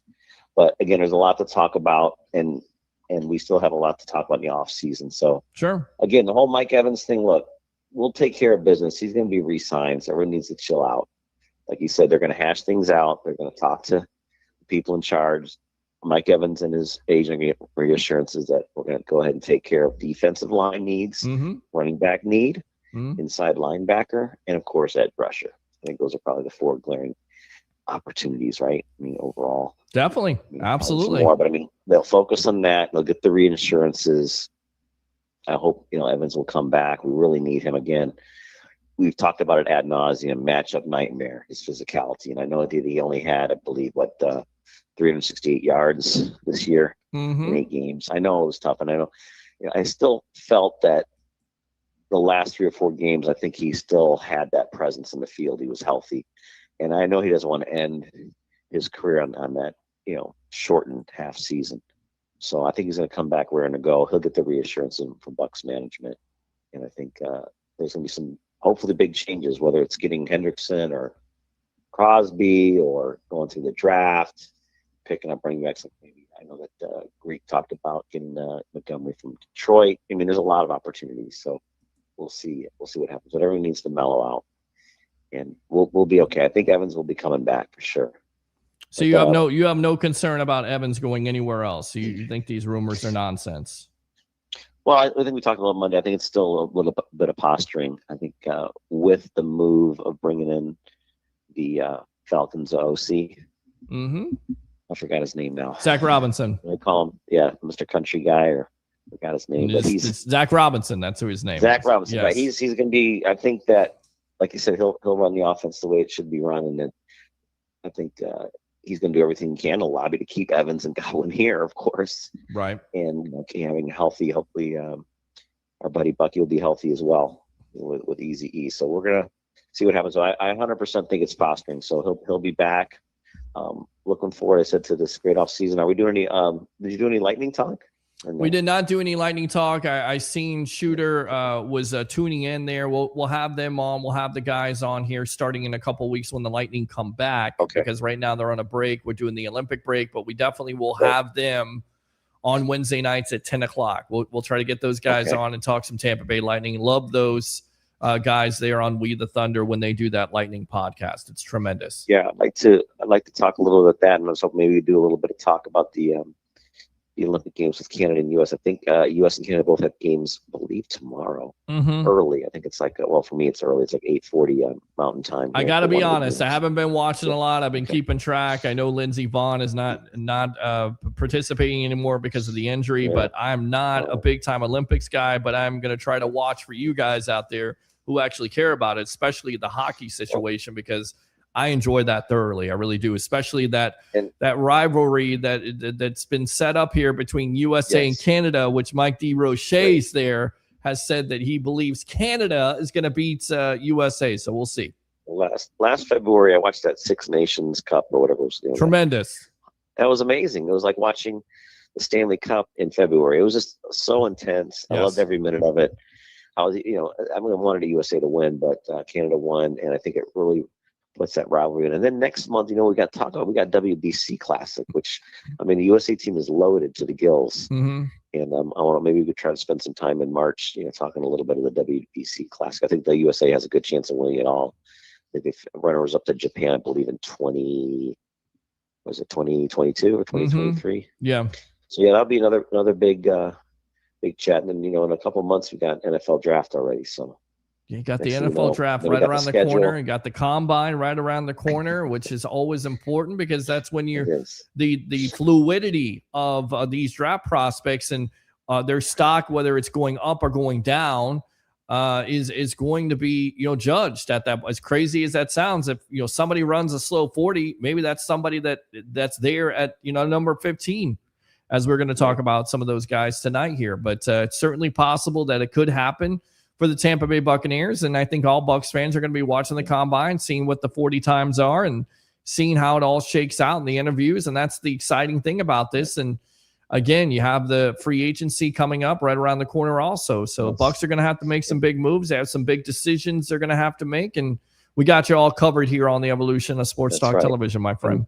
We got the most important thing going on in March. We got UFL kickoffs. We got to make sure we spend about 4 hours on that as well. I love the UFL. Orlando Storm, right? Yeah, Orlando Storm. Love that. That's great, man. That's amazing. Yes. That's good. But hey, are you doing any real quick? Can I do any turnbuckle talk or no? I mean, you tell me. I haven't been keeping track either. I know Roman Reigns won the Royal Rumble. Was that the right decision? He's going to face CM Punk. Hopefully, they put Punk over. I think what happened was, here's the inside story. Braun Breaker had a serious hernia issue. He had to have hernia surgery. Yes. So I think the deal was Braun Breaker was going to win Royal Rumble. That got shelved. They decided to bring in Roman Reigns, do Reigns Punk. On the other side, I guess maybe it's going to be McIntyre Rhodes. I'm not sure. They are putting everyone together for that Elimination Chamber February 28th. Mm-hmm. You got Stratton. You got Liv Morgan. She's going to either take on, I believe, Jade or Bakir, for the women's title. Right. And then they got some tag team stuff going on with Usos and everything else. So it's coming along okay. I think the Elimination Chamber is going to be a lot of fun to watch. And we'll see who's going to, Randy Orton's going to be in it. And then the next four. But, again, I think it's because Breaker got shelved and I decided to go a different path. But, I never know what's going to happen. Maybe, Mr. the X Vision guy, Mr. I forgot his name, Rollins, might come back and mess everything up on WrestleMania. Who knows? True. Who knows at this point? Who knows who the hooded figure is? That's the big right. storyline at this point. Who knows who figure. that is? Yeah. We'll see. But hey, a great job. I really appreciate everything you do. Thank here you. On the Sports Web. I love the show. I'm always calling from the Valley, and we'll get together. I'll talk to you on Monday. So I want you to have a great weekend during our NFL off season. So we just gotta suck it up for the next 6 months. We'll be all right though. Yeah, we'll be all right. We got you covered here on the Sports Web. Right. Trust me, we'll get you through it with all the speculation. Speculation City here on the That's right. Sports Web. How do we end off the show, my friend? Thank you for always wasting my time, and goodbye forever and always. There you go. Sun Devil Dave right there. Good stuff there. Appreciate the call. I seen Abraham called in. I'm going to read his comment. We're also on Instagram Live, which is very cool. LinkedIn Live. Of course, YouTube, Facebook, and Twitter, X, whatever you want to call it. Abraham says, I don't go with Max Crosby coming in. I'm going to go with Trey, Joey Bosa, or draft pick. Why Joey Bosa? Because his defensive line coach is in Tampa. There you go. Connect the dots. It's connect the dots season here in the NFL. That's where you have to look sometimes, as crazy as that sounds. All right. So let's see. Fire the cannons from Tim. Fire the cannons! Tim again. What's up? Wow, the phone lines just keep on ringing off. So let's go out to Abraham. Abraham, welcome to the Sports Web. What's on your mind tonight, my friend? So I heard what some talk about getting Max Crosby. Yes. But the reality is, for one player, are you going to give up a lot? I mean, even one of your good players on offense. Is Micah Parsons honestly, worth I it? don't think so. Hold on. Is because Micah when you can load up on talent? On other like players that have been contributing productive in this league, like Joey Bosa, he's not going to cost you a lot of money. Probably $10 million. Is he going to be productive enough? And then then you got Von Miller, who's going to be a free agent. I know he's old, but he's a good mentor to younger players. Are these guys going to come in? Wait, no, answer. Sack Summit once a year. All right, now answer your question, Abraham. Answer your question. Yeah. Is Micah Parsons worth all the draft picks for the Green Bay Packers?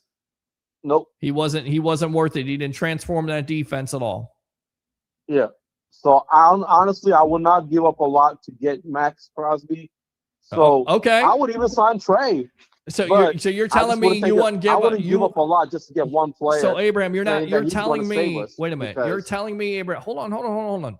You're telling me you wouldn't give up multiple first-round picks for a player that would give you the same impact or more than Micah Parsons?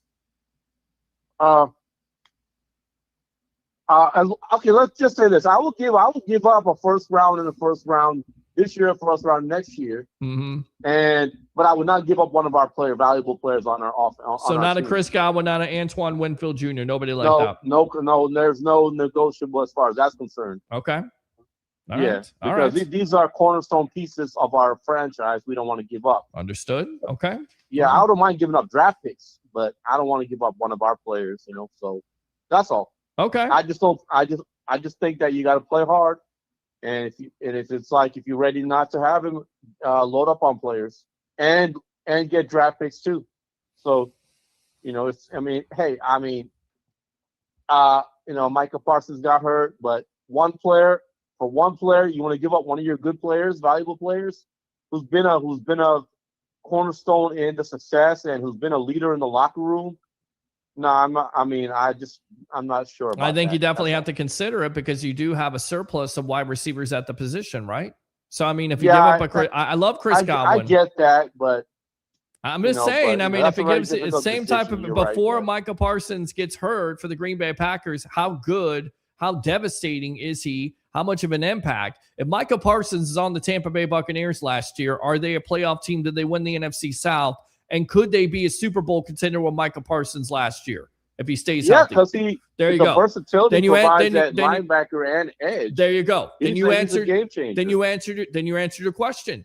That's the reason why you trade the multiple first round picks. You trade a 15 for a Max Crosby, and then you feel like he's going to be a game changer. He's going to be a generational talent that's going to transform your defensive line. Then you feel like that pick next year is not going to be that high. You're willing to trade those 2 first-round picks. You know why? Because you don't know what you're getting at 15. And, oh, by the way, it's a tough transition for edge rushers to come in here. And by the way, Jason Licht's track record has not been necessarily that great. I'm not saying I don't believe in him. I'm just saying what history shows. You want to get somebody that's a generational talent that's going to make an impact on a Micah Parsons level, then I'm trading those 2 first-round picks. Yeah, I agree. Okay. All right. What else, Abraham? I'm just saying I'm enjoying the offseason, how things going. I like the way Lightning are playing. Okay. Being a Tampa Bay sports fan. And I'm excited about, the new project for the Rays. And it's a great time to be a fan in the Tampa Bay sports region. So, and I'm happy to I'll be a part of your show and contribute whatever I can. And looking forward to the March Expo. You're phenomenal, my friend. And when the Expo comes here in March and we have all those guests, I expect you to come out there and join me and help me out. Most definitely, I'm there. All right, my friend. I appreciate your contributions as always. All right. All right, Abraham. Good stuff there. Good debates. He's debating me a little bit. I mean, that's what I'm throwing out there. Like everybody's saying, we'll save money. We'll save draft picks. Okay. But if he offers you, if you have to give up 2 first-round picks and maybe another premium pick besides a player, would you do it? And I think you would. You know why? Because he's going to offer you that impact. You told me that I had to go back in the time machine and I could do this over again. I'm trading for Micah Parsons. Look at the impact that he had on the Green Bay Packers. Look how he transformed that defense. If Micah Parsons is on the Tampa Bay Buccaneers, more than likely they win the NFC South. That defense is improved. Talk about corners all you want to. Talk about linebackers all you want to. But what do we know about defense? What do we know about the Seattle Seahawks and how they transformed their defense? They got good up front. The pass rush, it's all predicated on the pass rush. Learn from your past, Bucs fans. What did that pass rush at Super Bowl 55 have? They had JPP. They had Shaq Barrett. They had Vita Vea. They had Ndamukong Suh. But those guys on the outside with the JPP, with the Shaq Barretts, getting after it. And then they bring rotational piece like a Cam Gill. Let's go back even further. Shall we, Bucs fans? 2002, Simeon Rice, Greg Spires, Warren Sapp, Booger McFarland when he wasn't playing, Ellis Wims. It's all predicated on it. That defense in 2002 doesn't transform until you get Simeon Rice. You've got to have that. Look at the Houston Texans. Look at how great they are. Danielle Hunter, Will Anderson on the other side. How great was that defense? Give me this nonsense about corners. Have all the corners in the world. Have Deion Sanders, have Charles Woodson, have Rod Woodson if you want to. But if you can't get to the quarterback like this Bucs team couldn't do, it don't matter. Open phone line, 727-255-0391 and 727-255-0391. All right. I'm going to read these comments. If somebody calls in again, I'll take the phone calls, but I don't want to neglect you. Facebook stars are open. YouTube super chats are open. If you like the content, give to the content. They aren't world champions. They're Super Bowl champions. Okay, Mike. Tomato. Christopher Cole says no. Andrew Fulbear, the big boy from Canada, says damn right. Greek, thank you for tuning in. Yeah. David Moser. I'm sorry to me. I love the defensive game. I hate games when the score is like 45-43. That means nobody is stopping nobody. Would you all rather see like the 49ers Broncos Super Bowl 55-10? That's boring as hell if you're not a 49er. I think it was right up there with one of the worst Super Bowls of all time. Was it 55-10 or was it 55-10? I remember that Super Bowl. Right up there is one of the most boring Super Bowls of all time. I love the highs and lows of the game, ups and downs of sports. That's the question of the night. What do you love about sports? You know, the answer that you guys should have put out there, not to be a kiss ass, you guys should have said you love the sports web. That should have been the main answer there, but it wasn't. I love the fact that you guys thought about this when I asked it. So that's the question of the night. What do you love about sports? All the Bucs rumors, Chris Godwin for Max Crosby, Antoine Winfield being thrown out there. Some rumors will get out to some speculation when it comes to players for this Bucs defense.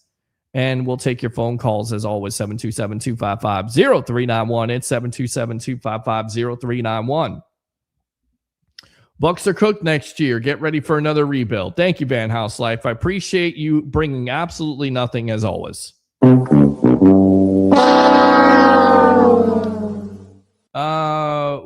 What are your all's thoughts on the cost of Sam Darnold? What was it, $71,000 to play in a Super Bowl? So basically, he just paid for his own Super Bowl ring. Yeah, the joys of California and the taxes. Gotta love that. Ben House Life, more moronic comments. Shut up! I think the NFL should refuse to play in certain states until they change their taxes against players. That's a good comment. Jeremiah says, everyone's shadow is here. Welcome. Yes! Yes! Let's go out to Damn It Jim right there. Damn it, Jim, what the hell is the matter with you? On YouTube. Brian from Baltimore is my friend. Thank you for bringing him. That's always a good thing. They're getting rid of everybody. What was the problem? Todd's own Bowles. They're keeping Todd Bowles. It's going to be the coach. I'm sorry to tell you. They're making wholesale changes. 12 coaches are done off of that staff. Obviously, what they think and what their plan is and whether they're right or not, we'll see how it all plays out in 2026. Zach Robinson's going to be the offensive coordinator. They feel like he could be a better or as good as Liam Cohen as the offensive coordinator, turn the offense around, get Baker back on track, and then get some pieces on defense to improve the Todd Bowles defense. And if it doesn't work out, then David, you could sit here and say Todd Bowles is fired all next year if you want to. But he's still the coach on February 11th. I'm sorry to tell you. Sorry to break your all hearts here on a couple days away from Valentine's Day. But the love affair for wanting Todd Bowles done and gone, he's still the coach. So Van House Live, David, everybody else, he's still here. Timmy says Tampa, I say Bay. Fire the cannon! Mike D. Roche's there. How did the Bucs beat Seattle? They beat them with great offense. They beat them with making a defensive play from that guy right there who has a signed jersey on that wall, Mr. Levante David. I can't wait for Canada to beat. Okay, we'll see how that works out. Chris Cole, no to Godwin or AWJ trade. Men's hockey, David says, and just the Bucs, they won the Super Bowl. The Seahawks are lucky that the Patriots tacklers were turnstiles. Poor Drake didn't know which side he could scramble to. Yeah, it was awful. Again, that's what I go back to. Say whatever you want to about blitzes, but they could rush from 4. That's what the good defenses can do. They can rush from 4. That's what the Bucs have to get back to, being able to rush from 4. By the way, 12 sacks in the second half of the year is not going to get it done for this team. That's good enough to suck right there. It's not. That's why you have to improve it. That's why you have to be aggressive. Bobby Raines, I think Mike is leaving. We are not a contender for a championship unless we get Max. We'll see. The U.S. women's hockey team just destroyed the Canadian women's team. Go Team USA. Tampa, Jocko. What's the trade rumor? Godwin for Crosby. I threw that out there myself, but it's to the Cleveland Browns. Appreciate you tuning in. Canada was missing their best female player besides women's hockey is crap. Real show, hard to be watch on TV, is boring. Tampa, Godwin is injury prone. Would the Raiders want him? I definitely think they would be interested. I do. I think he still has something left in the tank. You could see flashes of brilliance when he was able to come back from that injury. He still has it. That's why I don't want to get rid of him. But if it comes down to it, if that's one of the asking prices, I guess you would have to definitely consider it. Would you not, Bucs fans? To me, we need edge. Somebody to replace Cansey when he gets hurt again. Middle linebacker and a shutdown corner and another safety. Okay, let's go through this. Edge, definitely think you need edge. They're not going to replace Cansey. Cansey is going to be on this team. I get it. The last 2 years, he hasn't been able to stay healthy. It's much in the way of Gerald McCoy. But Gerald McCoy's first 2 years, not able to stay healthy. You're able to stick with him. No, I'm not going to compare them. I'm just saying it's eerily similar, if you will. And we know when Cansey's on the field, and that is a big if, David, that defensive line is different. When he gets hurt again, he's more of an inside guy than an edge guy in the first place. Middle linebacker, definitely. Shutdown corner, they're going to go with you're going to go with Zion McCollum, Benjamin Morrison, Jacob Parrish, unless that's the move they make, because they're so disappointed in McCollum and that extension. They free up $12.3 million. Maybe that's a player. Jim Melvin, Stick with what you got. Draft smart. Oh, yeah. Fair enough. Harry, you watch a lot of tape. How many times have you seen Winfield out of position, give up a big play? I've seen it every game. Grandmaster P. Roger Shue. Good evening, gents. Good evening to you, Tribal Troll. Acknowledge me. Let's go out to Ed. We come back to the show for Peter, not Harry. Oh, my God. Who the hell cares? Run DMC and Aerosmith for the next halftime show. Walk this way. Come on, David. I think they're over the hill there. I'm kidding, bro. Chill, bro. Okay, Ed. Gotcha. That was a good one. Run DMC. That was cool. David, I still say Crosby coming here would be a waste of talent, a waste of money, as long as Todd's still the defensive coordinator. And I disagree with you. I think, again, what it goes back to is what Abraham was talking about the other night. The reason why you're using defensive linemen in coverage is because you're so inept at the linebacking situation. I think you're trying to cover something up. You get a Max Crosby, he's going to rush the passer. He's not going on coverage. But to your point of emphasis, I want people to pay attention to not only just the Bucs, but pay attention to the Green Bay Packers. They did the same exact thing with Micah Parsons. They put him out in coverage. Guess what? Nobody complained about it. You know why? Because he wasn't giving up a big play. But they do that. Defensive coordinators do that with other players. It's not just the Bucs. It's not just Todd Bowles. It's being thrown out there. It's other players, David. Let's see. Harry, I heard the same thing Hendrickson is done with the Bengals. Harry, bro, I was just trolling you. Okay, Ed, I appreciate you. Thank you. I would not give up Godwin for anybody when healthy. He's our best third down option. Agree with that, Mr. Third Down. Clutch. I think it's just Warren Sapp. A lot of players have said there's money that goes on the books, but there's more money that goes under the table. Hawk God, he was so bad. Wow. Hawk Harrelson, so bad? That's funny coming from you. Just like with Aaron Rodgers, somebody needs to look up Mike's homeowners association, because if he didn't renew it for another year, that means he's leaving. That's how you knew that Aaron was leaving before you said it. Good point. What happened to Alex? Alex is fine. I can't hear him. I don't know. I think it's on your end. Realtor David Zuzman. I know you tried to call in before, try to call back in. The only solution for the Bucs is to fire Jason Light. Not happening. Sorry about your luck. Oh, yeah. Will Tick Holloway, thanks a lot for tuning in there on Facebook. I know we're screaming for edge, but it's looking pretty deep in the draft. I'll take the best available guard at 15 because Baker took quite a bit of sacks and the run game declined. To that point, you didn't have Ben Bredesen for the majority of the year. You were shifting around offensive lineman. Tristan Wirfs was banged up. You had Cody Mauch at the right guard spot who missed the entire year. You just got to get healthy there. But maybe you do draft a guard in this draft coming up. We know Jason Light likes to do that in the later rounds. But once again, you got to focus on defense. You got to get guys that can get after the quarterback, and you got to get guys that can cover, players that can cover linebackers. So good stuff there, Will. Appreciate the comment as always. Well, what I love about sports is the Bucs. Imagine all the good things we could do in free agency if our GM was not an incompetent one. We can only dream. Thank you, Realtor David Zuzman, as you have no love affair at all for Jason Light. So you won't be getting a Christmas card from you or a Valentine card from you or any candy on February 14th. We all know that, Realtor David Zuzman. Will Tick Holloway. Commanders may lure likely the money they have. You're talking about Isaiah likely. Certainly possible. They need to turn things around.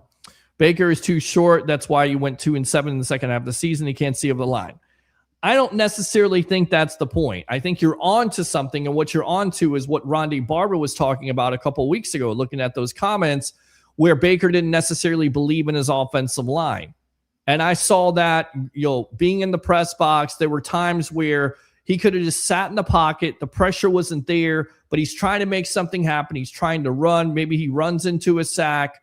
Maybe he's ill-advised. He doesn't necessarily need to run in the first place because he's trying to make a play. It's a gift and the curse, but he has to believe in his offensive line. I don't necessarily think it's shortened. That comes down to the offensive line getting the penetration to push back the defensive lineman in the first place. Like if you got pressure in your face, that's not Baker Mayfield's fault. That's the offensive line's fault. They've got to get more penetration. You got to be able to dominate up front, right? Talk about it all the time. Offensive line, defensive line, you got to be able to dominate both sides of the ball. which didn't happen.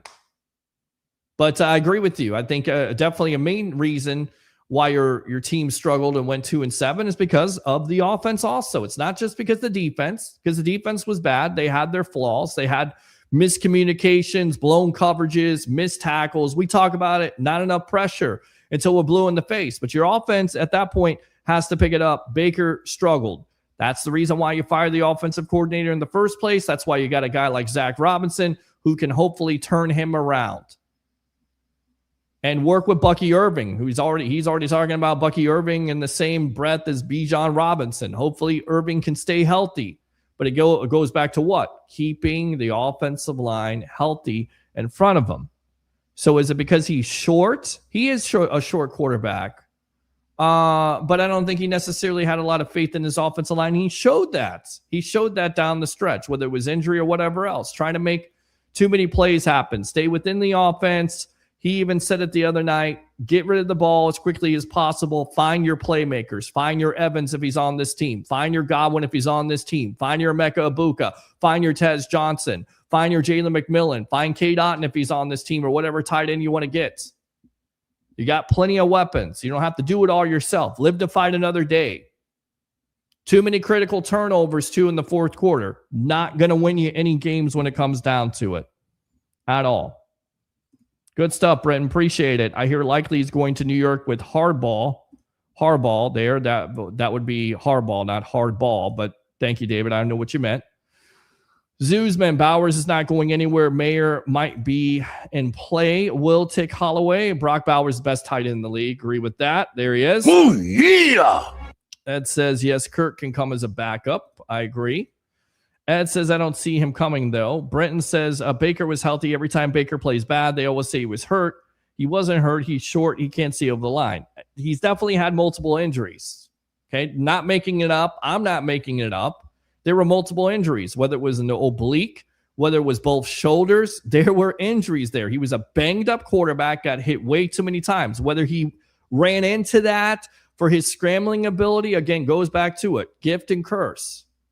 You love the fact that Baker's able to scramble and make things happen and scale the pocket and do what he needs to do to convert third and fourth downs. You love that about Baker, but also take some unnecessary hits, which took its toll. Way too many hits from that line. And maybe they look at that. Maybe it is Bretterson that goes from the left guard spot and goes to the center, as I hit my mic right now because I'm so passionate, and you put Barton at the left guard spot.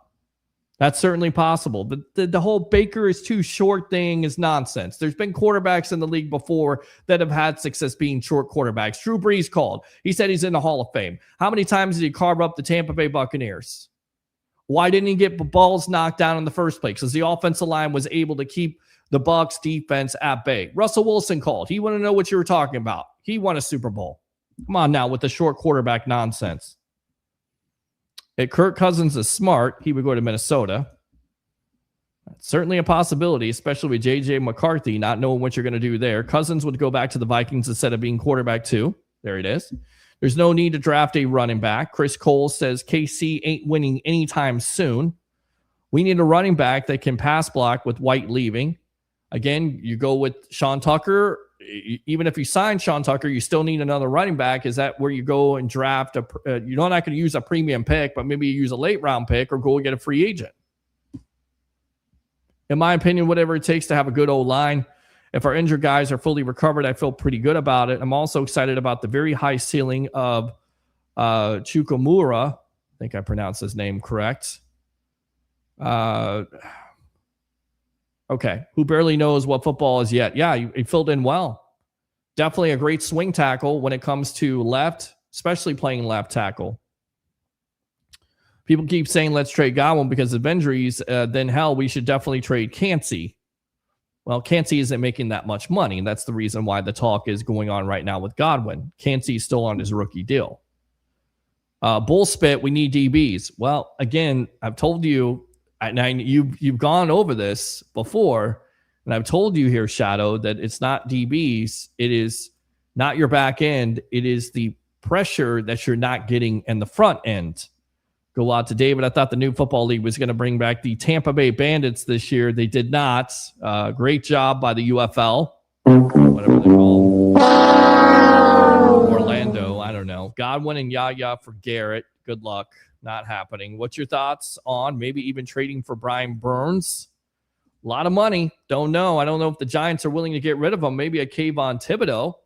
That's been talked about with the Giants. He was also listed in that Bleacher Report. Seattle's defense was better because their pass rushers actually rushed the quarterback 95% of the time, unlike our defensive edge rushers who's in coverage half the time. But again, going back to it, David, why do they have to be in coverage? Because they have to cover up for those linebackers in the middle of the field. That's my opinion. It's not a good idea to trade for someone who doesn't have the same production as Khalil Mack type of player. Justin, I think that if you look at Max Crosby, that guy right there has the production. Was it 69 or 65 sacks at this point? Pretty tremendous. All the taxes comments reminds me of how incompetent Jason Light is. Or all the Texas, even with Florida tax breaks, he cannot sign elite free agents or pull elite trades. I didn't say sports, whatever said you guys, I think. You know I'm right. Hey, Peter, hope you're doing well. Thank you, sir, for tuning in, as always. Oh, yeah! Let's go out to Jim here. I never doubted Todd Bowles was going to be our coach. David says, do you know who's talking or taking Gene Deckerhoff's place on the radio? I do not know who's doing that, but we will give you the insight if we get it. David Mosier, TJ Reeves. That is not a certainty, but we hope for our guy there, the media icon, that he is in the running for that job. He definitely deserves it. He's my mentor. I hope he gets it. He does a great job. He's done a great job for years with the Tampa Bay Buccaneer organization. I hope he gets it. Fat Mike, Chicago Sports. Packers suck. Man, where have you been? I agree with you on that, though. Crosby isn't going anywhere. Godwin is always hurt. Thank you, Fat Mike, for tuning in. Liking the shirt you got on, Peter. Thank you. I'm rocking the creamsicle, so I'm glad you guys like that. No wrestling talk tonight. We can if you like. I think Baker was trying to do too much this year because one is all the line was banged up and he knew our defense wasn't stopping anybody. I agree with you on that. I think Baker does try to do too much sometimes, put the team on his shoulders, and what you got to get him into that mindset of, and it's a great thing when he's able to scramble and convert those, but you don't want, convert those third or fourth downs. You don't want him to take those unnecessary shots and, to distribute the ball. I go back to Dave Canales, right? Remember when Dave Canales came in and he was talking about the point guard and talking about how to distribute the ball? The weapons are here. The plethora of wide receivers that you have, give that man time, and you got to figure out how to get all these weapons involved and be the NFL's nightmare with all these wide receivers on the outside. Mopar Buck, don't re-sign Evans or Levante. Get off that horrible Godwin contract via trade and seek trade offers for Vita. It's time to focus on the future of the Bucs. So you basically want to do a full rebuild at this point, and you're patient enough to trade all these players, all these contracts, and go with the rebuild. You do know this is going to take a little bit of time, right? And you do know that most likely it's not going to happen, especially with Todd Bowles coming back and most likely being on the hot seat at this point, and Jason Light most likely being on the hot seat. So Mopar, I understand where you're coming from, but no thank you on the rebuild at this point. Sorry, I'll pass. I think the entire NFL is disrespecting the Buccaneers because they're saying the Rams were the only team to give Seattle's defense problems this year. It's okay. They do that. I didn't like Baker's ill-timed picks other than he's a gamer. Agree. Ed, Jason, let's see here. Can you pull really elite trades? What about Tom Brady, the guy that he brought in with them? I mean, yeah, you pulled an elite trade with JPP for a third-round pick. Was that elite? Was he an elite player that you made? I mean, that's a steal. I mean, at the time, he wasn't a big name, but JPP for a third-round pick for the production that you got for him with that defensive staff. How about Shaq Barrett for a one-year contract? He got 19.5 sacks. How about drafting Vita Vea? How about getting Jamel Dean and Carlton Davis and Sean Murphy Bunting and Antoine Winfield Jr. and Ali Marpet and Ryan Jensen in free agency, and even Donovan Smith to build that? Like, that team was built for Tom Brady. That's the reason why I give kudos to Jason Light always, because he built that team up for the greatest quarterback of all time. And people forget that. There's like, well, it was BA and it was this and it was that. And Jason Light had no part of it. And it's like, yeah, he did. He built the team up.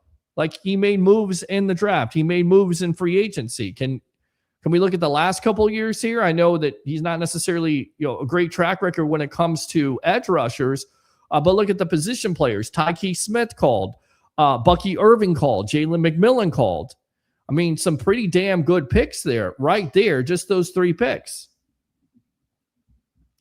So yeah, I definitely think he can make some elite trades and make some moves here, and he's going to have to make some moves. Maybe you do something different. Everybody's saying, well, he's never done it before. Okay, well, you do the same thing over and over again and you expect different results. We call that insanity, right? So maybe you got to change it up a little bit. Instead of going and drafting, I'm not saying you don't draft an edge rusher in the 2nd or 3rd round, but maybe you do make that move. Maybe it is time to make that move for a Max Crosby. Oh, by the way, traded for Gronk with the 4th round pick. Did everybody forget that? He signed Leonard Fournette in free agency. He signed Antonio Brown. Don't give me the nonsense of Tom Brady was here. That's the reason why it happened. Jason Light had to make those moves. He deserves respect. He deserves credit. You guys, some of you guys forget about that. That's disappointing. That selective amnesia nonsense that you guys have sometimes. You got to take some medication for that. Get on those meds or something. Forget about those moves that he made. He made some moves to make this team a Super Bowl winner 5 years, a couple days ago. Open phone line, 727-255-0391. It's 727-255-0391. Really don't understand these people who they talk about Jason Light. What team are they actually watching? Because he's brought in some big names, really big names. He brought the biggest quarterback ever trade in the NFL. We've seen a long time. Able to win a Super Bowl with him, was actually able to bring elite tight end for a 4th round pick.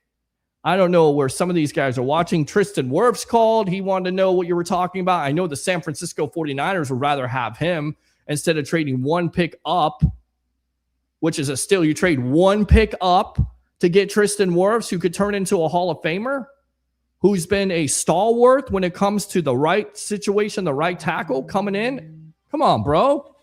Come on, let's be fair here. All right. Realtor David Zuzman. Okay.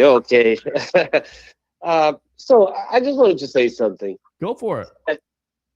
It would be wrong to say that Jason Light never did anything right? Like, nobody is fool enough to believe that. But to keep things in context, we need to talk about how things got to where they were. So between 2014 and 2019, Jason Light kept the team in the bottom of the NFL. We never made a playoff. Okay. Every single time, every year, we had high picks. Okay. Because we were always among the worst teams in the NFL. That's a fair point. So he would have to be even worse than he really is if during all that time he was unable to select good players in the draft. By the way, didn't he build that team up to where they were missing a quarterback, especially in 2019 when the guy threw 30 interceptions? If they have another quarterback that year, do they make the playoffs? Yes or no? No, I get it, but no, who wouldn't? that's the question. Did he not build that team up from 14 to 19? Did he not build that team up to a certain degree? He had some mistakes. I'm not going to say he was perfect. He had his fair share of mistakes, but did he not build that team up so when you get to 2019, you have a solid defense that can get after it? If you have just a decent quarterback that's not going to throw 30 interceptions at that point, and I get it, 33 touchdowns, 30 interceptions. You cut down on those turnovers. Are you making the playoffs that year? Yeah, no, I agree with that. Okay, I agree with that. So we have a strong base, right? But then my question to you is, who wouldn't?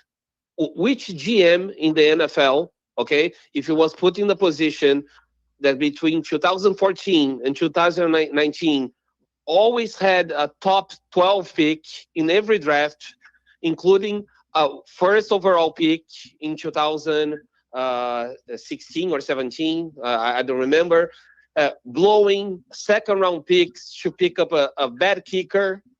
So, like, who would survive that? And then the problem is not the Jason Light from 2014 to 2019. The problem is ever since we won the Super Bowl, he has been sloppy at the drafts, especially when it comes to first round and second round picks. He doesn't do anything in free agency. And the problem is not only the edge. Edge is one of the problems. We had problems with middle linebacker room for over 4 years. We had problems with our corners for the last 3 years, and he doesn't do shit. Well, because he can't necessarily do it because he's been hindered by that Tom Brady cap because they went in all the way for 2 years with Tom Brady. Recall? Yeah, no. I remember that. Okay, so that definitely would have to play into it, right? I mean, he hasn't missed, right? When you win the Super Bowl, you get JTS, the last pick of the first round. It doesn't necessarily work out, right? Okay. Yeah. Logan Hall doesn't necessarily work out. I get that. No. There's then been, Kinsey. There's been, there's been, players. There's also been players he's hit. I think Graham Barton's a good player. I'm not ready to give up on him. No, come on, Barton. I think a lot of the regression that you're looking at, I understand it, comes from consistency on that line, right, man? I mean, if you don't have that left guard by you that you're used to, you're shuffling in starting guards and guys that are second and third string. It's going to affect your game. Now, it remains to be seen. Listen, it remains to be seen. You may be right. They may shift Barton over to a guard situation because Bredesen played well at the center position. In some cases, a lot better than Barton. But I'm going to be fair about this. I definitely think it hurt Barton's game with shifting in guards and losing both of your starting guards. I think that hurts your offensive line. What do we always say when it comes down to it, Realtor David Zuzman, about your offensive line? The best offensive lines are what? The ones that gel, the ones that you stay together, the one that have the reps. Together. That's the reason why the Bucs won their second Super Bowl in the first place, because those guys could play together. You put in Tristan Wirfs, he comes in, he's a rookie superstar, but everybody else basically played together. That's what you have to have. And you didn't have the major injuries. You did lose Kappa that year, and I'm trying to think of the guard that came in and just was great at that point. Because they played Shaq Mason.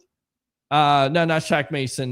They lost Kappa and they had the backup that came in. I'm trying to think of who it is. Yeah, offensive lineman. He plays for Buffalo now. Played for Buffalo. I'm trying to think of who it is. He was a right guard at the time. They shifted him to left guard. He wasn't anything to write home about, but he came in. The point is that offensive line played well together enough to where when there was some changes, they were good enough to overcome it. It's tough to overcome when you lose your left tackle for the first of the year there. You have to move Barton to left tackle. You've got to shift all these guys around, and then you lose both of your starting guards.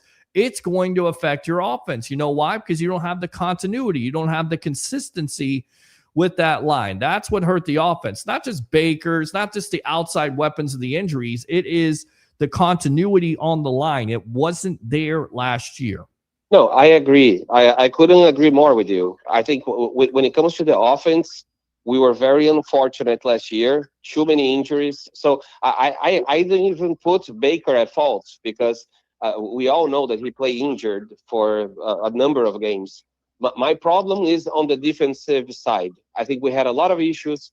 People are very quick to blame it on Bowles, but I don't think it's Bowles' problem. I think we do have to have better players. We need to do something in free agency. And unfortunately, Jason Light sucks in free agency. So until he does something different, Shaq Barrett I'm going to die on that hill. Hold on. Shaq Barrett sucked for that 1 year contract for 19.5 sacks. That sucked. Okay, but Ndamukong Suh, did he suck? No. Okay. No, he didn't. Okay, so those are free agents that Jason Light picked up, right? Leonard Fournette, did he suck? And he picked up in free agency? How about Antonio Brown? Did he suck? Okay, but see, we are talking about 1 year in 11 years. So for example, like we're talking about 1 year. We're talking about 1 year and 11 years. He did multiple years. He traded for JPP in 2018 for a third round pick. Yeah, 2018 and 2019. You got Shaq Barrett. Hold on, you got Shaq Barrett in 2019 off a 1 year deal. Do we remember Yeah. that? You got Yeah. Ndamukong Suh, I believe, in that 2019 year. 19. Yeah. Okay, that was pretty good. I'm trying to think of the player. I mean, Ryan Jensen, he's a guy they picked up in free agency a little while back. That was pretty good. That was not 18 good? as well. Yeah. Okay, that was. Those are good but picks. But that's what I'm saying, Peter. He's not terrible. He's not the Cleveland Browns GM. He's not the New York Jets GM. I get it, Peter. But let's say if you suck at your job from 2014 until 2025, 11 years, and you have 1 or 2 years that are good, you're not really good at your job. This is what I'm saying. I think what you have for me, it's not good enough. What you have to take into a point here is that when he came into this job, this team didn't have a lot of talent, right? So they had to rebuild it, and they had to take it all down and build it. You had to draft a quarterback, you had to build an offensive line, you got to build a defense.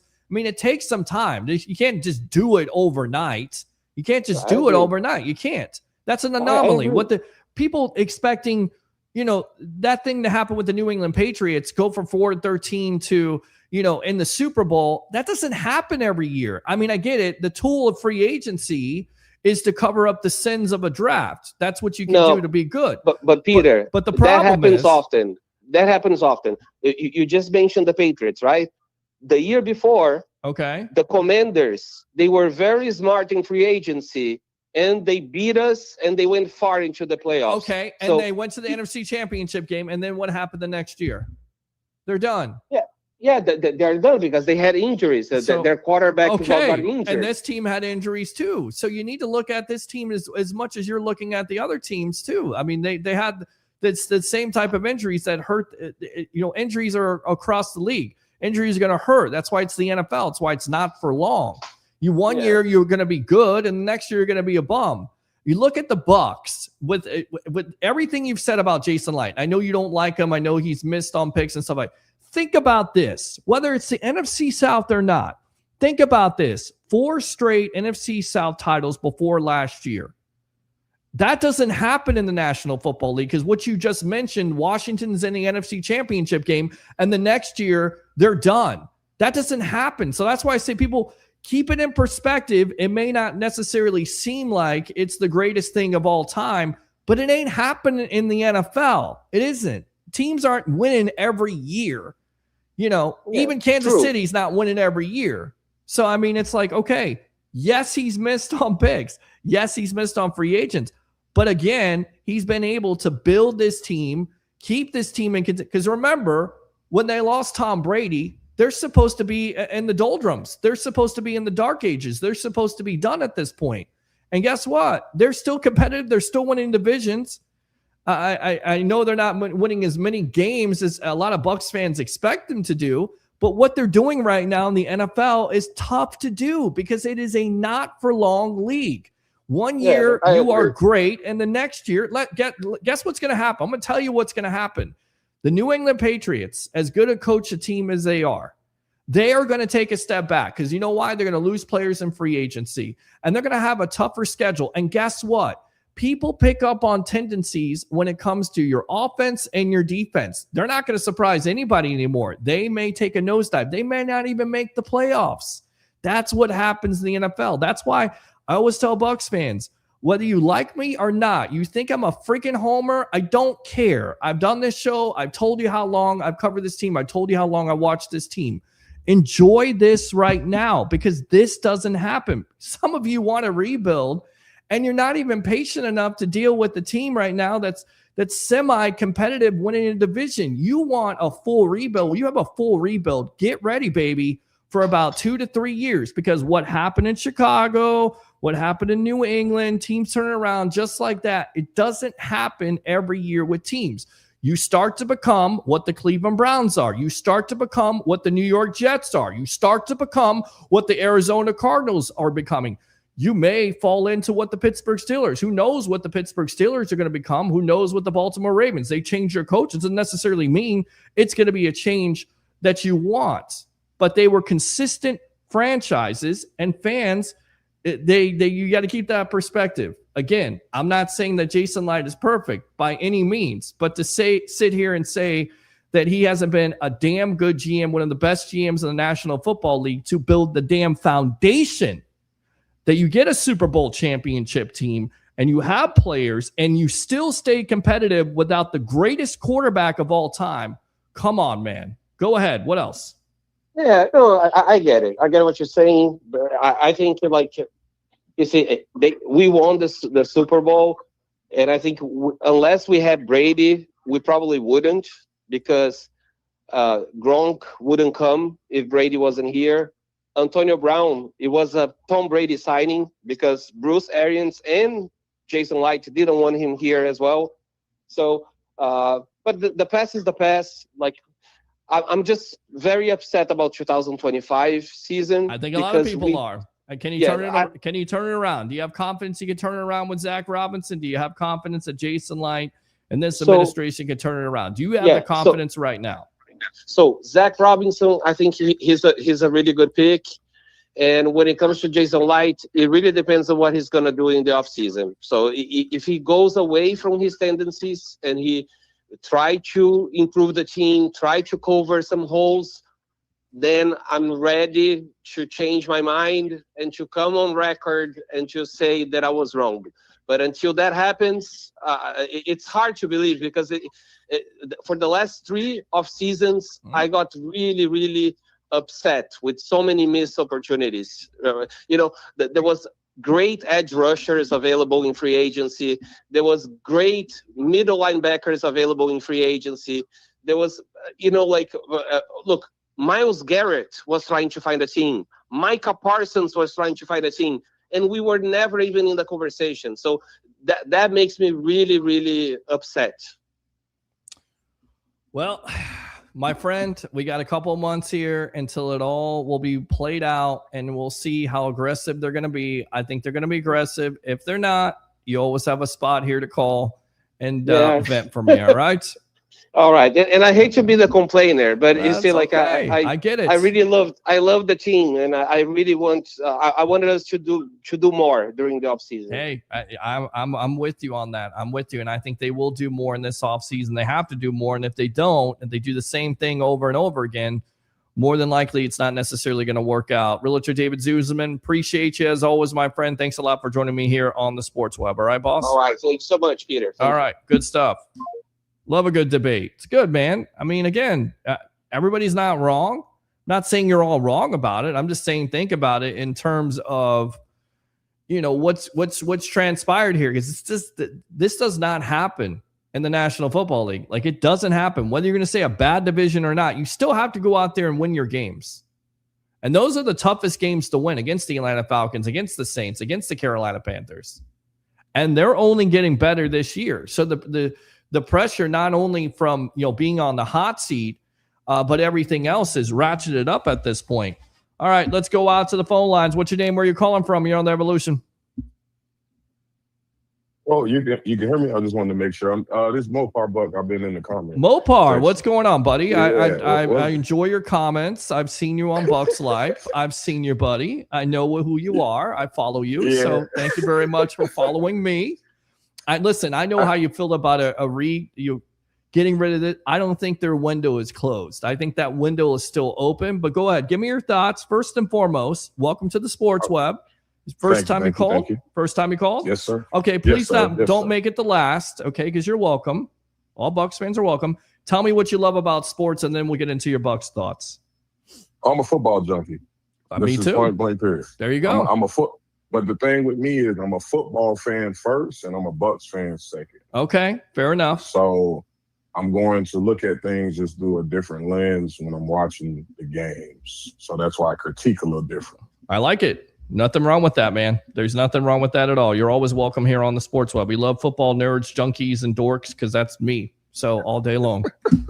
Right on. All right. So, I wanted to piggyback, man, off the gentleman that just called in. Yes, Realtor David Zuzman, not a big fan, not receiving a Christmas card or a Valentine's Day candy from Zuzman to Jason Light. That's not happening.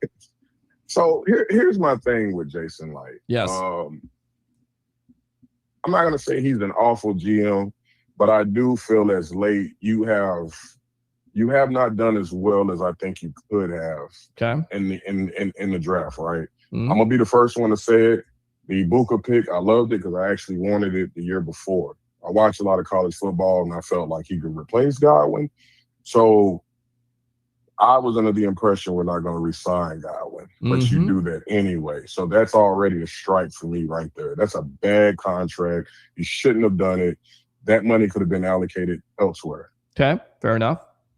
I think Jason Light has this issue of keeping the band together, and this is why we are behind with all the holes that we still have, which is why I put in the group about get rid of those players and you're like, hey, that's a rebuild. I don't think it is if you draft the correct guys.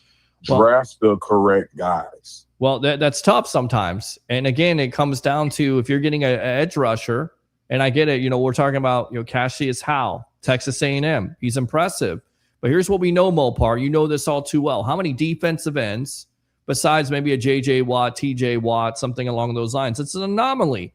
Guys don't come in and make that transition. You need guys right now to come in and make an impact in this defense. So that's why I go the veteran route. That's why why I would say you spend money or you spend draft picks and you make sure you get that taken care of. That's not to say you can't go and get somebody in the draft that can come in and learn under somebody like a Crosby or a Hendrickson. But I understand where you're going with that. With getting younger, it doesn't necessarily mean that's going to also translate to wins. And right now, let's face it, you know this all too well. The fan base wants Todd Bowles' head. We know the Glazers can be only so patient, even though they love him. They also want to win. They want to make money. So if his job is out there on the line, if Jason Light's job is out there on the line, you're going to have to do some desperate things, desperate measures.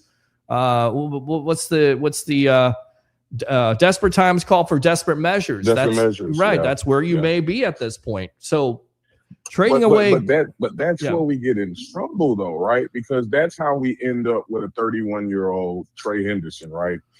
Bro, that guy that's not a future of this team, right? You're talking about possible, like Jason Light wants the guy with the chip on his shoulder that's got something to prove, and that's how we ended up with the Hassan Reddick, right? You're thinking, I might get another Shaq Barrett thing. Right. I'm one of the people, I look at the Shaq Barrett situation very different. I still feel to this day, a Vita Vea and a Sue and a JPP becomes the focal point, and whoever else is on that line just gets the feast, because that's a problem for most offensive coordinators. I'm just gonna be honest with you, right? But that's just me. That's just me personally on that. I didn't look at Shaq Barrett like, oh man. That's why when people started leaving, the decline was rapid. Right? Yeah, bro. Because that's a lot of man in the middle of that field. So for me, my thing is this, man. Yes, double dip. You get what you need in the draft, you get what you need in the offseason. But whether that's going to be a trade or a free agent. But the bargain shopping, I heard someone mention, I think you mentioned like the Brady contract. We don't pay the Brady contract no more at this point. It's cleaned up now. Well, they're still dealing with the cap. Well, they were still dealing with that cap issue at the time. They were still dealing with that. True. But what does a cap do when your GM signs a Zion to an ugly contract and then, Godwin? Like what? That's my GM now making horrible decisions. Well, listen, when that hindsight's 2020, right? So Mopar, what you saw from Zion McCollum before the contract signing, he looked like the guy. That's the reason why you're moving on from Carlton Davis. Second half. Right. Second half. Right. He looked good. He looked like a guy. He had all the potential. Lockdown corner. You want to sign him before he gets to free agency. You're getting rid of Carlton Davis. Most likely you're going to move on from Jamel Dean because he can't stay healthy. He's not consistent enough, inconsistent. He didn't look good last year. Doesn't look like a good contract. But at the time, when you do sign him, it makes sense because he looked like he played up. He looked like he was one of the top lockdown corners. I don't know what happened. I'm not ready to give up on him.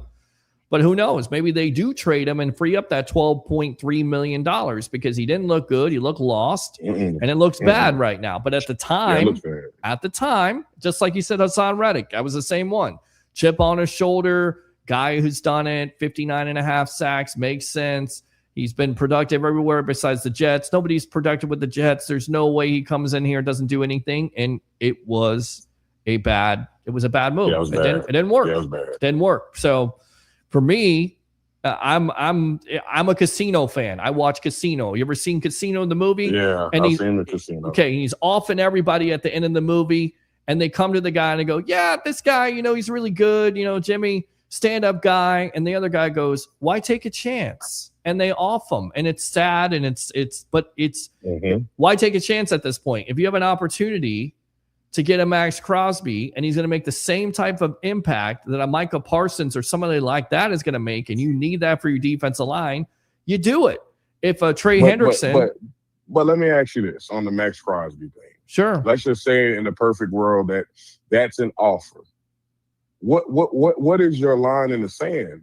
Because I'm like, are we one player away, right? Where, like, if this was maybe a year ago or 2 seasons ago and this came up, I'm all for it, right? But the way I am judging the tutelage under Todd Bowles and Jason Light, you have yet to really take advantage of beating up on a bad division. And I know we didn't win division titles, but let's just be honest. This is why it looks the way it does in the first round, right? Someone has to win it. That's just how I'm looking at it. Right. We're no longer a player away. So because of that, I'm not so sold on like, hey man, let's get a house away for Max Crosby. That man, yes, he's instant impact. I'm not saying he's not. But a player, 2 first rounds, mortgaging the future off, we don't even know what if Todd Bowles sucks? What if we make that trade and then we suck even more? Well, now we gotta possibly see the first time ever in season fire. Todd Bowles gone. It'd be a disaster. Be a disaster. It'd be a complete disaster. And you gave away the future. And the the Glazers don't do that usually. But I mean, if it was like that, I mean, it just the fan base would just turn. I mean, you're exactly right. I mean, there's pros and cons to it. For me, I'm looking at it. I say you if you don't want to go in that direction, then you take a chance and you go with the Trey Hendrickson, or you go after somebody like a Boye Mafe who the hell is that? That's a young kid who just a couple years ago you had 9 sacks and was impressive, and this year he's not that good, but he's cheaper. He's 27. Yep. The kid from the Chargers. But are they going to be? Are you going to get that impact? You're taking a chance. You want that Shaq Barrett impact, or more than what you got from Yaya Diaby? You're taking a chance. I'm saying Trey Hendrickson. And then Max Crosby at that point, if you don't want to give up picks. If you want to give up picks, it's Max Crosby. If you don't want to give up picks, it's Trey Hendrickson. You're taking a chance there because he's 31. He's relatively been able to stay healthy. He's also been very productive.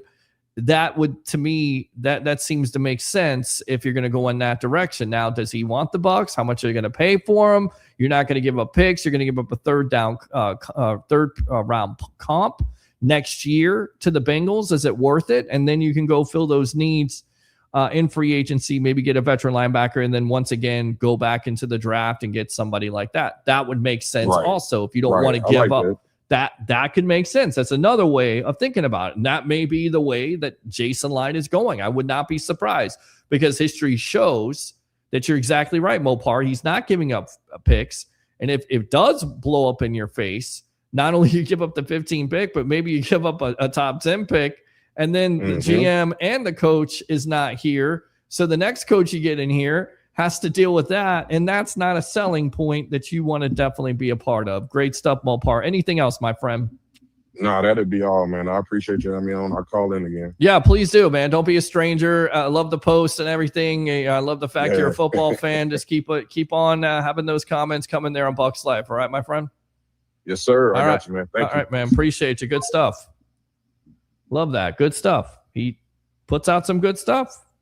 Good thinking. So I'll read the rest of these comments. I'll get out of here for the night. We went a little bit long tonight, but it was good. It was real good. There is some other things that we want to get to really quick. I want to put this out there. Fox Sports' Joe Klatt sees the Tampa Bay Buccaneers finding the next Levante David in the 2026 NFL Draft, with Ohio State Buckeye linebacker Sonny Styles could be available at number 15. Again, this is why I say watch the combine. These are the players you're watching for. Hopefully he doesn't run a great 40, because then he'll drop there at 15. Klatt called Styles the best middle linebacker in the draft, landing his versatility that spans. Ed, you can't call back. That's 3 calls. Come on, man. That spans from wearing the green dot helmet to having played safety earlier on in his career. Klatt also commented on Styles' relatively young age after 3 years in Columbus. He says Lavonte David is 36 and a free agent, so the Buccaneers are probably looking at replacing this offseason or sometime soon. Styles is the best inside linebacker in the draft, showing he can do it all at Ohio State this past season. He actually started his college career at safety. Todd Bowles, a secondary player, safety, I believe. There you go. But they moved him to linebacker because of his massive 6'5" frame. This guy is a big dude. Also got 3 years of starting experience, and he's still just 21 years old. While Klatt sees the 36-year-old as a potential flight risk, David commented earlier in the offseason that it's either Tampa or retirement moving forward. We heard about that. Sonny Styles out of Ohio State, like that. Now, we always talk about it, speculation. We'll go to another player here. Greg Allman of Fox Sports predicts a former first-round pick for the Philadelphia Eagles. Or I believe it's a second-round pick. No, it's a first-round pick. Nakobe Dean. He says, with the plethora of linebackers at their disposal, the Eagles don't really have a need for Dean. The same isn't true for the Buccaneers, who could benefit greatly from the addition of tackling machine like Dean. And if you ask at Greg Allman, he says $8 million could be $8 million contract. Dean, 25, has been limited by injuries throughout 4 seasons in Philadelphia. Eagles used a first-round pick on Jahad Campbell last year, so maybe they're already decided on Dean's future. How much can Dean get as a free agent? The wide range of projections, but he's likely in the $8 million a year vicinity. Prediction signs with the Bucs. So there you go. And then Pewter Report came out with a mock draft. We've heard this name before. This seems like this is the consensus at this point, with players being it's either Sonny Styles to 15 for the Bucs, which I like that move. 21 years old, 6'5", frame, played safety, has the instincts, can tackle, played at the Ohio State University. What do we know about Jason Light? He loves the captains, players that play at those great university, those programs. Probably a good character guy too. I mean, that fits. Here's another guy, Cassius Howe, Texas A&M outside linebacker, 6'2", 248. Howe would be a direct replacement on the field, and for Hassan Reddick, we signed to a 1-year, $14 million contract in 2025. Howe finished 2025 with 81.2 overall grade from Pro Football Focus, posted his 3rd consecutive season with a pass rush grade north of 90. He finished in the 93rd percentile in pass rush win rate, 75th percentile in pressure rate, and 97th percentile in sack conversion rate among all qualified edge rushers in college football. Statistics: 2021, 6 tackles, didn't play much. 2022, 22 tackles, 2 tackles for loss, 2 sacks. 2023, 28 tackles, 10 tackles for loss, 9.5 sacks, pass breakup, forced fumble. 2024, 40 tackles, 8.5 tackles for loss, 4 sacks, 7 pass breakups. And 2025, 31 tackles, 14 tackles for loss, 11.5 sacks, 6 pass breakups, forced fumble, and a partridge in a pear tree. Pretty good player there in the first round. In the second round, they have Jacob Rodriguez. They say that he definitely improved his stock in the Senior Bowl, which we know that Jason Light is fond of in his scouts of getting players. With the inside linebackers, the biggest need for the Bucs, it would justify on pouncing on a playmaker like Rodriguez's caliber. The former quarterback offensive weapon has proven to be an excellent playmaker on defense and downright turnover machine since becoming a starter in 2024. Rodriguez has 10 forced fumbles, 4 fumbles recovered, and 4 interceptions. Kind of sounds like Lavonte David a little bit. Has the size, strength, and speed to work as a middle linebacker, pushing to start over Sebastian Dennis. And the Bucs could also try Rodriguez as a potential replacement for Lavonte David, should David decide to retire, where his playmaking ability can really shine as a hunt and chase rover. Statistics: 2021, 1 tackle. 2022, 29 tackles, 3 tackles for loss, forced fumble. 2023, 32 tackles, 1 tackle for loss, 2 pass breakups, interception, 2 forced fumbles. 2024, 127 tackles. 10 tackles for loss, 10.5 tackles, 5 sacks, 4 pass breakups, 3 forced fumbles, 2 caused fumbles, and a touchdown. In 2025, his big year. 128 tackles, 11 tackles for loss, 1 sack, 6 pass breakups, 4 interceptions, 7 forced fumbles, and a touchdown. Pretty good. So it gives you cause for pause. As much as we want to sit here and say, trade everything you can for Max Crosby. Go after a Trey Hendrickson, draft these 2 kids, maybe a Sonny Styles with the first pick, or edge rusher with the first pick, maybe a Rodriguez with a second-round pick if he lasts. That solidifies your defense at that point. And then once again, mix it in with maybe another player in free agency at linebacker. All right, we'll read the rest of these comments and we'll get out of here for the night. Appreciate you as always, guys. You definitely make this show a lot more entertaining. It's always good to debate you. Okay, so we read that. Mopar, we'll read this comment. How about draft properly? Isn't viewed as a rebuild. Just draft the right guys like other teams impact immediately instead of project players who are athletic. Absolutely agree. Once we get healthy, we're going to surprise a lot of teams. God bless. Appreciate you. No, I was just talking about how people are sitting here saying that Jason, like, he can't put together a roster. He can. 0 top 5 players on the defense. Winfield is top 10, but all these drafts where our elite defensive players can no longer keep riding 2020. It's 2026. It's time to move forward. What have you done for us lately? We're struggling in a bad NFC South division. Fair enough. I don't know how much you listen to other sports announcers, but they're saying that Tampa isn't a great destination for players right now because they're disarray because of their head coach. Knowing the defense was the problem, but yet getting rid of their offensive coaches, we're saying on ESPN, NFL Network, Pro Football Talk, and on some other radio stations. I will say this.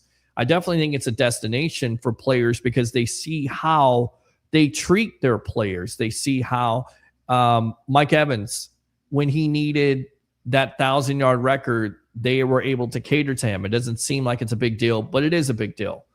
They see that a Tom Brady, a Gronkowski, Antonio Brown, players like that came here. I think that I definitely think Todd Bowles, as much as a lot of fans don't like him, he is a player's coach. So I definitely think it's still a destination. But I do understand the disarray when it comes to coaching. You know how you solve that? You may have to overpay for some people, which that's a risk. But you managed to sign Zion, sign Godwin to awful contracts. That Brady contract is not an excuse. Ed, why isn't Brady's contract not an excuse? Mopar, because there is nothing to do with Zion's contract nor Godwin. We are still paying for that. You're not making any sense, bro. They're all the same with Tom Brady. Brady's contract has nothing to do with bad draft picks either. It's true. They have multiple years to pay Brady's contract even at the time here. And actually, Tom Brady's contract is being paid even after Tom Brady retired. And again, explain to me how the contract didn't affect anything. It did affect a lot. It said it's bad, but that's what you got to do when you go all in and win a Super Bowl. I'm making plenty of sense to even know what the contract extension was. Finish being paid. Go Google. Come back when you realize what I said. The contract has nothing to do with the recent bad contracts. David says they already released it last year, 10-year span.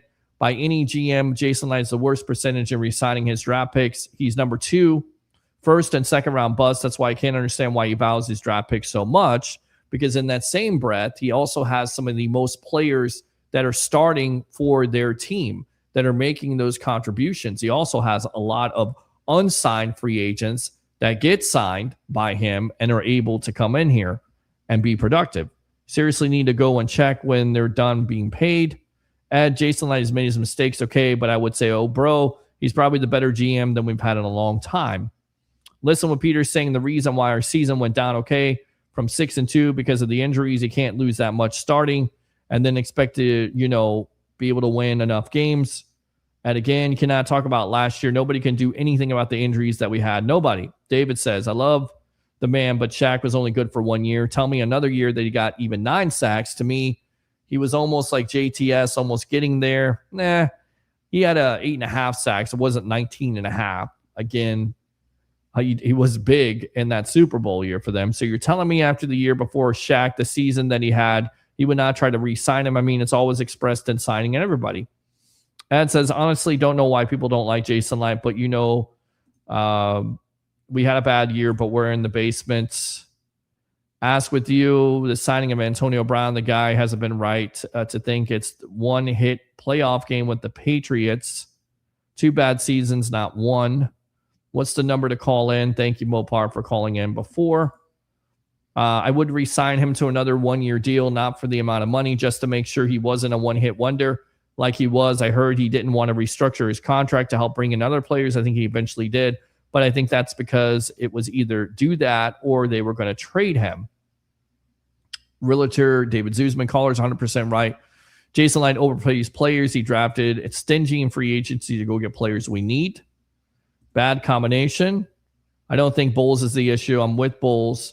David says, with all the injuries to the playoff teams like the 49ers, can we quit giving Todd Bowles an excuse on defense saying, well, you can only do what you can do with backups because the 49ers went 12-5, made it to the playoffs in the hardest division in the NFC, and they did it almost the whole time with nothing but backups, but they had better coaches. Fair point. Fair point. Hassan Reddick is obviously bad. I said here before he was signed. That's true. You did. I'll give you that. We are definitely not just one player away. Realtor David Zuzman. We need 2 middle linebackers, 2 starting level edges. We need a cornerback 1. We need depth DL pieces. We need depth piece at safety. We lost our window in 2025. Good call. Thank you. Cole, man, I don't know. Frankly, I trust Jason. Realtor David Zuzman, $9.99. Thank you for the podcast. Go Bucs. Go Bucs. Love that.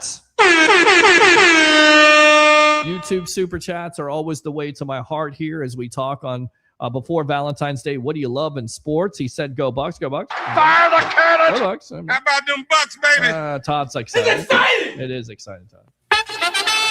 All right. Thank you very much. Appreciate you. Cole says, I want Styles. Funny you mentioned him. Great show. Glad I caught the last few minutes. Appreciate you. Cole, CSB, brother. Good stuff there. Once again, thanks a lot to all the callers tonight, all the web heads, all the Tampa Bay sports fans tuning in here on February 11th when we're just talking speculation. We're talking about your Tampa Bay Buccaneers after the football season's over, but you're here with me, and I appreciate it. Thanks a lot to Harry the Greek, professional handicapper extraordinaire. Tune in next time on Monday night at 9 o'clock. We'll have El Bushman. We'll give you some Rays talk, and, of course, Wednesdays, we'll try to give you some Bolts talk. Like and subscribe to the Sports Web on YouTube. Friend me on Facebook at Peter H. Blake, and do 3 things as we keep it down. The roommates are in the building. Bring your passion. Bring your excitement. Just don't bring any nonsense. I'm your host, Peter Blake, your Rolex reporter. What time is it? It's my time. And for fans of the Sports Web and the Tampa Bay sports fan, especially web heads and Go Bucs fans, it's your time. We'll see you next time on the evolution of Sports Talk Television. And as we always say on this show, as I'm looking for my video here to get off, Go Bucs.